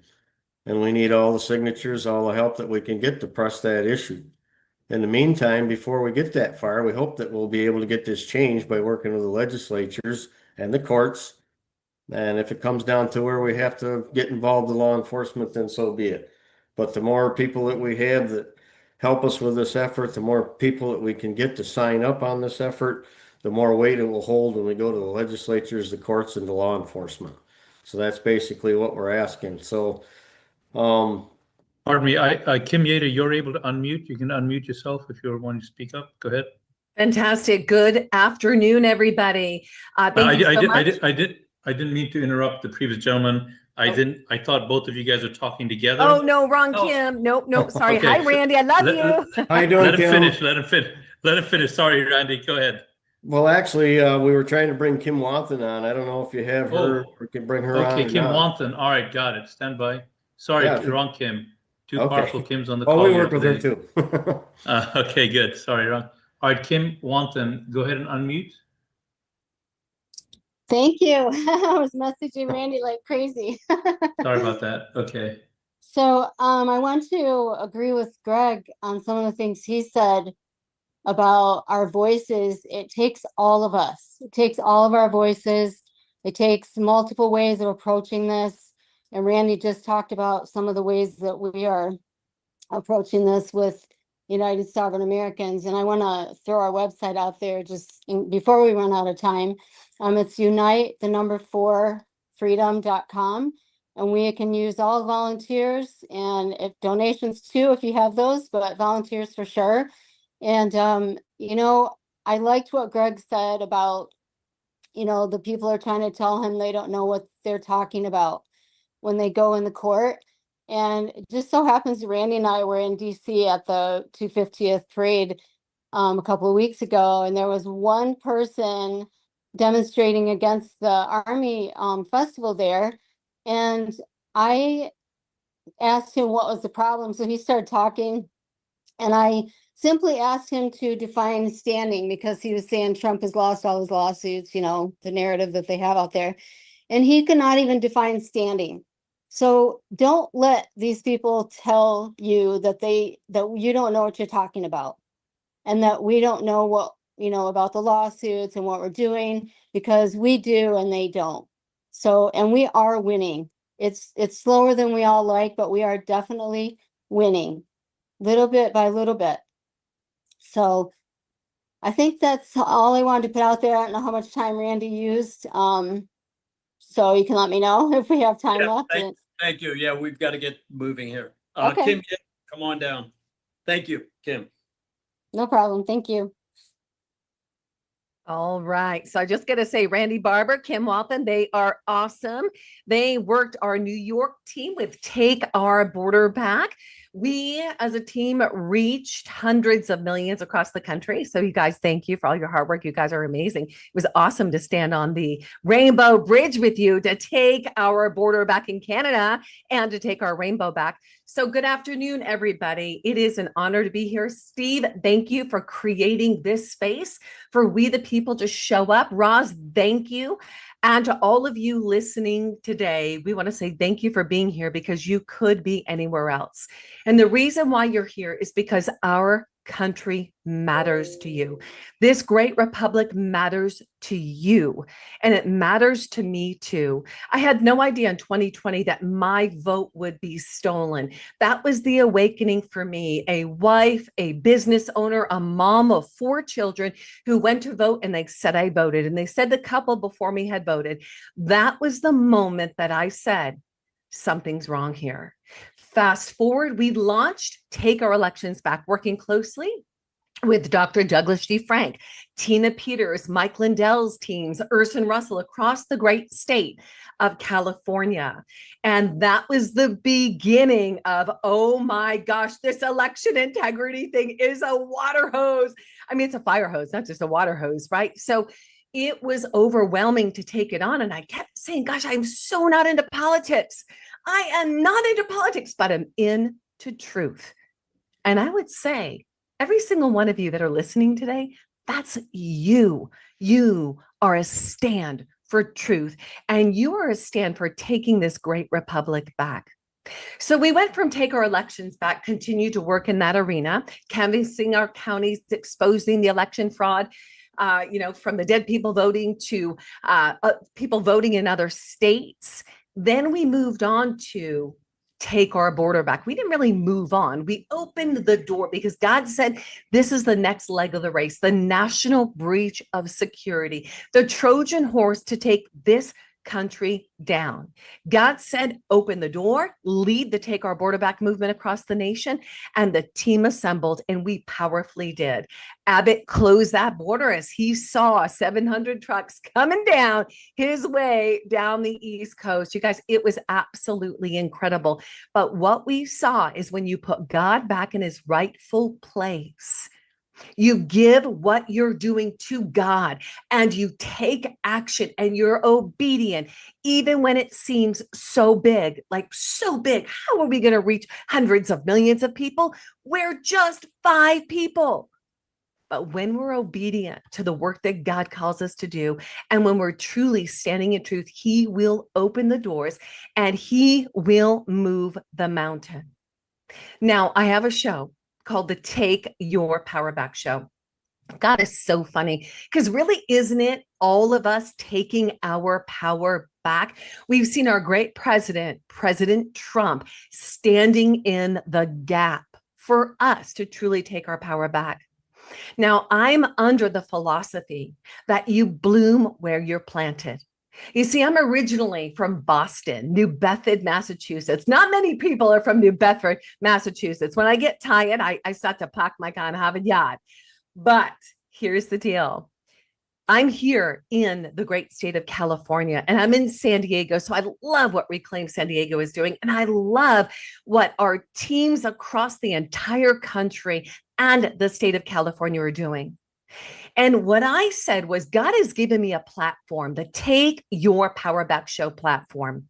This has created a space for freedom-loving patriots to speak the truth, to share how they have turned their mess into their message, their test into their testimony, and their pain into their purpose. And every single one of us can probably relate to that. That space has opened up so many doors. And being in the state of California and blooming where I am planted, I said, okay, God, what's next? What can I do right now? We have a governor race coming up. And right now, Gavin Newsom has destroyed this state. That's national news. We saw the opposition with President Trump, didn't we? We certainly did. And I want to share with you what we decided to do. In the midst of all of this, our team said, we're going to put together the Take Your Power Back California Governor Face-Off. This is the Republican candidate governor face-off. And we did. We've done round 1, round 2, round 3, 4, 5, and 6 are coming up. And these are the big dogs, the ones with serious campaigns that are running. And the questions that are being asked are not your traditional candidate questions. No, this is the questions you want to ask because you want to know. You want to know the truth because you're sick and tired of being lied upon. You're sick and tired of your elections being stolen. So we've asked the real question. And let me tell you, Dan, I see you. We've gotten kickback. We certainly have. Lucy, kickback to the point where I have sheriffs calling me. I have sheriffs downloading information about some of these candidates. We have dead family members of dead people in prisons reaching out to us. The truth is being brought out so that we, the people in the state of California, can truly vote for somebody who isn't just a placeholder until we can get a real Republican in, a real truth seeker in. No, somebody who is truly going to represent we, the people, our republic, and our Constitution. So here's what we did. We said, you know what we're going to do? We're going to create an in-person Take Your Power Back California Governor Face-Off Showdown. Come on, it's the Great West. We're in California. Let's make it fun. We're having a showdown, and I'm going to share my screen with you in just a moment and give you a picture. Now, listen, I know that today we've heard so much information, and there's always something new. But here's the deal. We have a window of time to work with. That is it. That is it. You and I are here on this earth for this time. And it's not a cliche for such a time as this. God is calling us to obedience. God is calling us to stand in the gap. God is calling us to rely upon his strength, to speak the truth and stand in truth regardless of the cost. And I'll declare now that no weapon forged against us will prevail, and we will refute every tongue that accuses us. That is the vindication that comes from the Lord. So what we're doing is we're saying, you know what? I can do something. Little old me, a mom of 4 and a grandma of 2. I can do something. And so can you. And if you're sitting there on the couch right now and you're wondering, well, I don't know what to do. This election thing is important to me. And I know the governor, the elections are coming up in 2026. Get involved. Steve Stern will tell you action, action, action. A body in motion tends to stay in motion. One step at a time. Now, here's some of the ways that you can get involved. I'm going to share my screen right now with you guys. Awesome, fantastic. And I'm actually going to share my whole screen with you. I'm going to pull this baby up. Okay, we're going to start here. This is the governor showdown. Now, these are the candidates to be announced. 99.9 of them are yes already. We also have Ryan Tillman, who is locked and loaded. We have a couple others that are coming on. If you have not listened in to these interviews as of yet with Sheriff Chad Bianco, Daniel Mercury, Leo Zaki, Brandon Jones, Louis Hermance, Kobe Markham, David Serper, Leo Naranjo, that I'm going to highly recommend you listen on in. You can go to takeourcaliforniaback.com. That's one of the ways that you can access tickets. Tickets will be up soon so that you can be at this black tie event. Yes, we're going to live stream, but there's nothing like being there at that event. Now, let me give you a picture of what we've done. Oh yeah, baby, check it out. This is amazing, guys. How fun is this?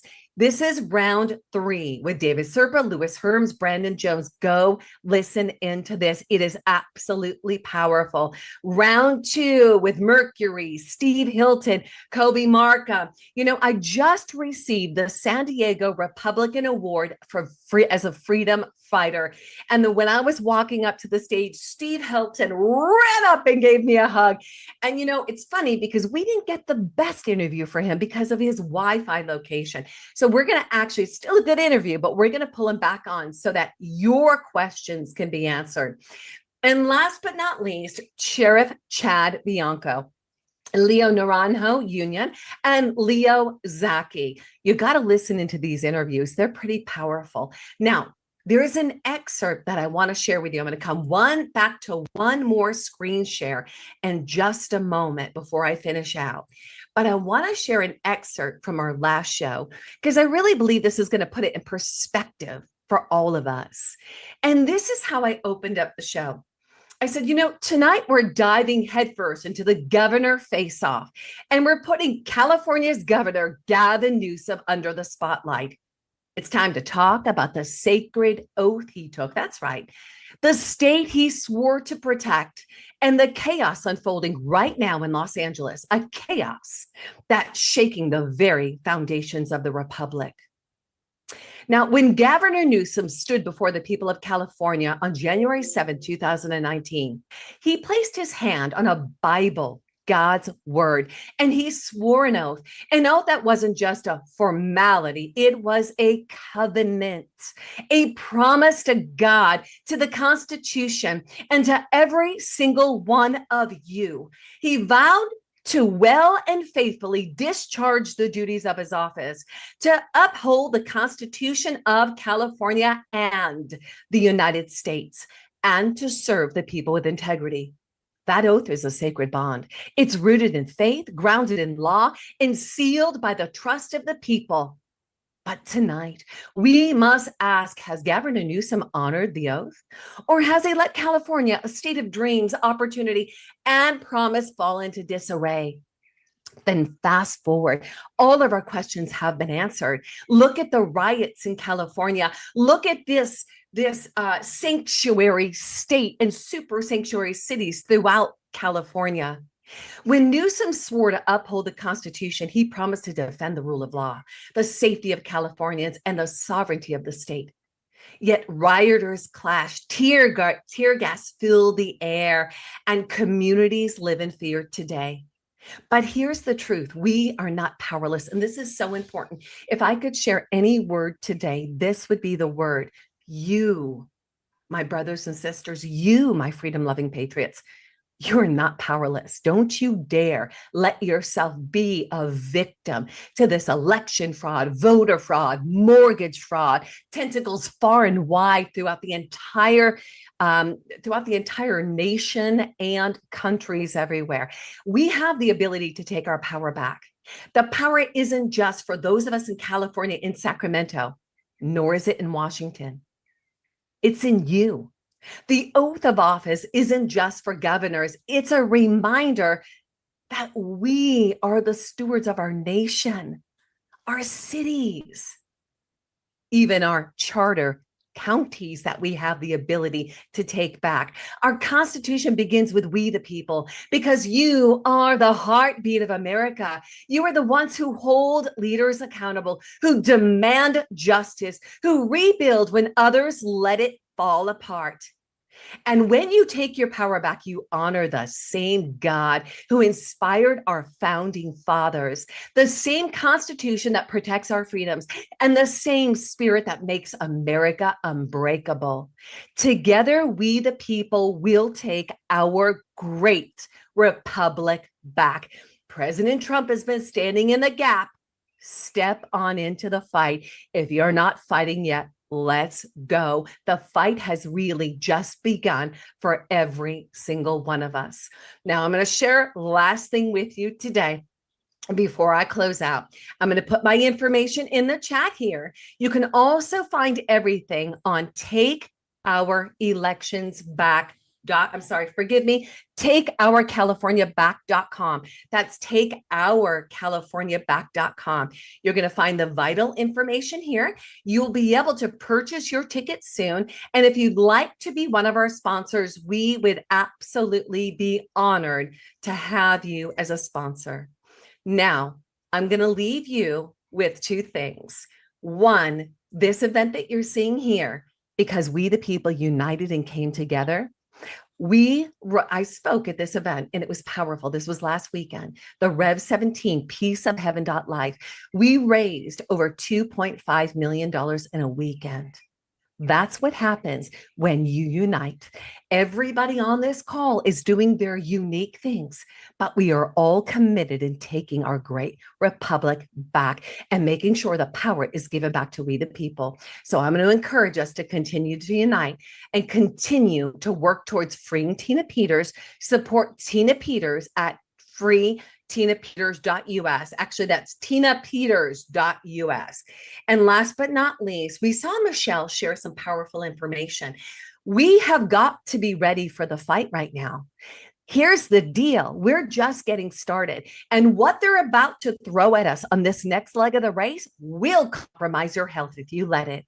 But if you say, I am no longer going to shop at the big box retailers, the Procter & Gamble, the Colgate and Palmolive, the Johnson & Johnson and Unilever, that has the heavy metals that poison us and our bodies lead to disease. And if we take our power back by making the switch to an American debt-free, privately held manufacturer that shares your values, manufacturers over 450 products that are better, safer, and less expensive than the stores, then you too can bankrupt the corrupt like BlackRock and Vanguard, right? We bankrupt the corrupt and the power is now put back in your hands. You take your health back, you take your wealth back. Go to patriotsmade.com/Kim. That's patriotsmade.com/Kim. Tap into your beef as well. No hormones, no antibiotics. Better, safer, all vertical integration. Why do I share this with you right now? Because Kim, Time is up. We All gave right, you- guys. Thank you so much, Steve. Thank you. An honor to be here with you guys today. Dan Albert, you're up. Our CaliforniaBack.com.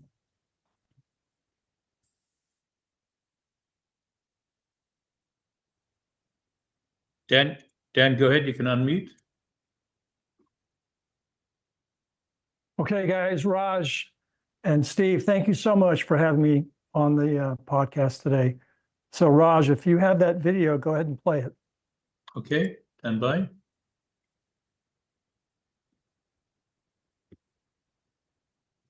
Greetings, Patriots, especially those on a quest to restore election integrity. I'm Dan Albert. In my book, The Albert Plan to Save America, I present my bold, comprehensive, transformational plan for we the people to restore federalism, to restore national sovereignty, to restore individual liberty, to restore limited government, and to unleash free market capitalism. This is the 2020 edition of that plan. When I had the opportunity to witness the 2020 election farce, I then published the Albert Plan to restore election integrity. And both of these books are available on freedomcells.com, which is a tool I created for like-minded patriots to organize by election jurisdiction for action. And this bookmark I used to bookmark page 105, the reprint of the cover of the book with an invitation to join freedomcells.com. I use that as a bookmark to mark page 105, which is where I set forth the 15 elements of election integrity. And you know, the first order of business is decoupling from federal elections from state and local. And we do that by carving out federal election races from the complex ballots, which we need to divorce ourselves from, and then to create a separate piece of paper for each of those three federal races, red, white, and blue. And to that, we can add our thumbprint to the back of the ballot in order to eliminate 99.99% of opportunities for fraud. So in seeking to create a mock election process to illustrate this, I came up with some fun questions, and I have one on the red ballot simulating a Senate race, and another fun question on the white ballot simulating the congressional race, and another one on the blue ballot simulating the presidential race. So I also show the back of the blue ballot with that thumbprint, and I've created these ballots for conducting these mock elections. In the general election time frame, we can actually print these mock election ballots with candidate names on them in the different races. In South Carolina 4th Congressional District, I printed 1,500 sets of the blue for president and the white for Congress. And there are stacks of 1,500 right in front of you here. And the binder clips you see are all that we need to sort and count by 20s and 100s, 5s and 1s. So it's a very simple process. And the end result for the presidential race, you've got a stack of 100s and 20s in the background and paper clips of 5 and the singles fanned out. And you can see in this picture the results for the presidential race in a typical precinct of 1,500 voters in the 4th District of South Carolina. So I publish these videos on my mock election team channel on Rumble, and that's where I invite you to watch those videos to learn from my mistakes and to, you know, just learn from the experience that I've had in running these mock elections. It's a very easy process. I can help you to do that for your congressional district. I've adopted 3 congressional districts of interest to me. So back to the South Carolina 4th District, we have the congressional race. You see here, again, stacks, vertical stacks of 100s and 20s, paper clips of 5s, fan out the 1s, and there you go. The results are easily shown. And I'm also going to be launching a Substack, the albertplan.substack.com, where you can subscribe for free and get all the content that I post on Substack. So that's it, folks, a very simple process. We can have election integrity if we want it. So let's work together to restore election integrity to the 2026 midterm election, federal election. So God bless you. God bless America. Thank you. Back to you, Dan. All right, that's it. That Thank you. Thank you, Raj. I've got some additional points I'd like to emphasize with the remaining time I have. So I talked about the complex ballots and divorcing ourselves from those ballots. So they had a meeting in Dallas where 4 systems were competing to show a hand count process of those complex ballots. So some of those are married to the complex ballot, but I'm saying let's divorce ourselves from that. And we separate into 3 separate ballots for federal elections. So an executive order could happen at the federal level to help us do that, to compel states to do that. So basically, we the people have to collectively do everything everywhere all at once to save our constitutional republic, because the left is doing everything everywhere all at once to destroy our country. So, I invite people to have page 105 discussions with me on the website, freedomcells.com. I've got both my books. You can download a 36-page PDF of my election integrity book. In that book, I've got the 15 elements of election integrity.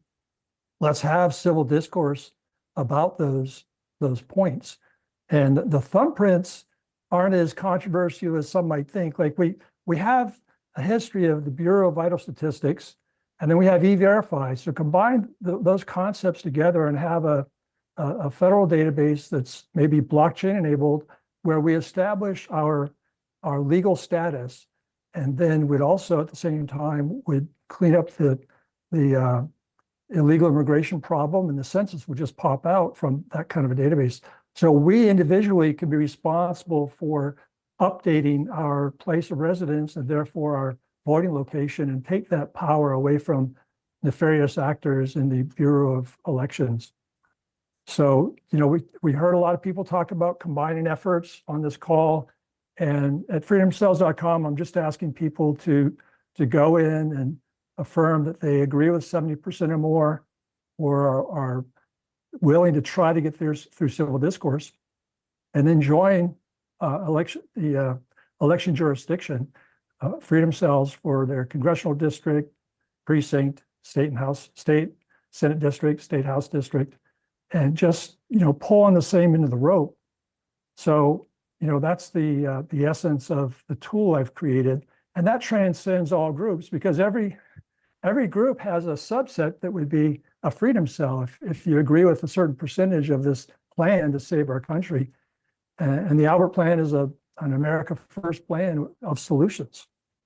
So, leftists have 1,000 ways to commit election fraud, and we just have to eliminate all the opportunities for election fraud that we can possibly identify.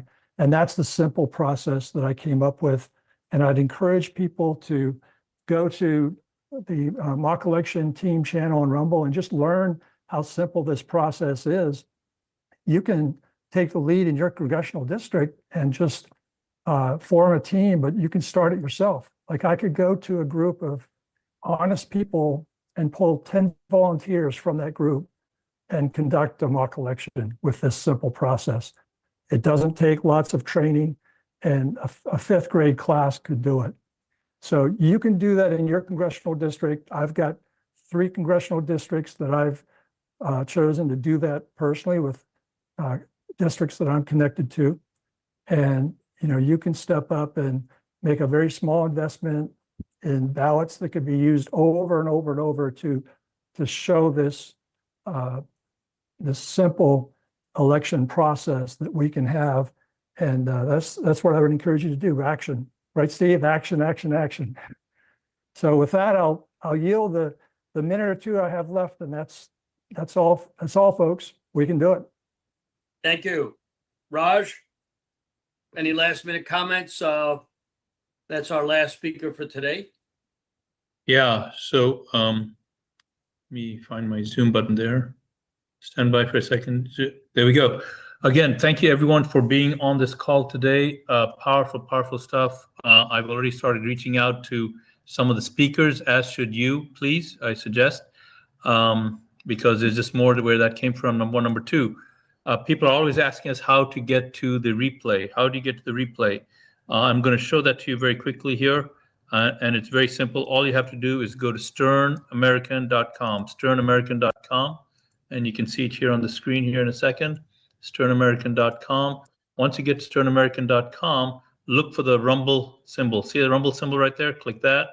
And when you click that, it'll bring you to the Stern American Rumble channel. All of the videos are here. All the videos are here. And now Steve's team has actually taken the individual videos from the flag shirt, and has put them on as an individual. Thank you. Steve's team has taken the individual videos from Flag Day, and has put those videos here individually. So here you can see Kevin Sorbo. Here you can see Dawn and Hollis Smeriglio. Sorry about that. And all these other videos. So you can take these. Why am I sharing this with you? Because we're asking you to take these videos and share the link. Share them where? Signal, Telegram, WhatsApp, social media, X. Why should you share that? Because there's such good educational content there about the flag. And it's interesting to both sides of people on the political spectrum. Even the people in your life that don't want to join these calls because it's too political or they're too busy, you can use these videos to give them information about the United States flag that they probably did not know. So you gotta definitely check that out. Here, click on the live button. These are just the live streams. These are just the live streams that have been recorded. So please take advantage of that. Also, all of this takes a huge amount of effort and time and people.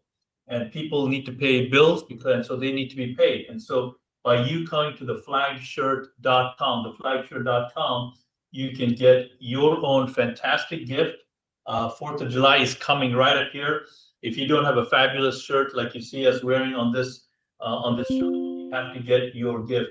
Wherever you go, when you're wearing this flag, you're going to bring a smile to people. You're going to bring a smile to people because they're inspired and they see what you stand for. So make sure you take advantage of that. And lastly, be sure to check out reclaimcampaign.com, reclaimcampaign.com. And that is where we have got a statewide conference taking place on July 26th. July 26th, you can see it right here on the screen, reclaimcampaign.com. Get your tickets. Why would you come? If you want to learn how to raise more money earlier for your issues, for your candidate, if you want to be able to get a higher quality candidate that just won't run, but actually win, and if you want to increase the strength and political force of your group in your county, those are 3 reasons that we want you to come to reclaimcampaign.com and be with us. It's on a Saturday, just from 9 a.m. to 2 p.m. Fabulous full buffet lunch, beautiful facility. Hope to see you there. Steve, anything from you before we wind up? Yeah. Can you give me the screen there? Yeah, you have it. All right. You're on. Thank yournews.com, who's got this live. You can get all the news on there. Totalnews.com. Also, if you'd like to have a speaker from your state, go to stern1054gmail.com and hold that up a couple of minutes. Just to let you know, Flag Day was phenomenal. We had over 8 million people on it. We will post all the speakers on there in the next couple of weeks so you can actually individually see them. Our next election security call will be July 14th, then probably the 30th, and then believe it or not, I'm going on vacation in August, so probably won't have any on August. But there's a lot of stuff going on behind the scenes. I will tell you the next time on the next meeting who we're working with in the Trump campaign, in the RNC, and what's really going on behind the scenes, because we hear a lot of this stuff and a lot of people don't really know what's going on. And we will give you some great information on our next election security call. So again, you have anybody that wants to come up with anything, stern1054gmail.com. Go to www.theflagshirt.com. Tomorrow, we're still shipping for the 4th of July. Want to thank everybody for coming on. Stern American, we have a lot of information. Raj is out there all over the state of Florida. And when I speak to him, he's in Daytona, he's in Tallahassee, he's in Naples.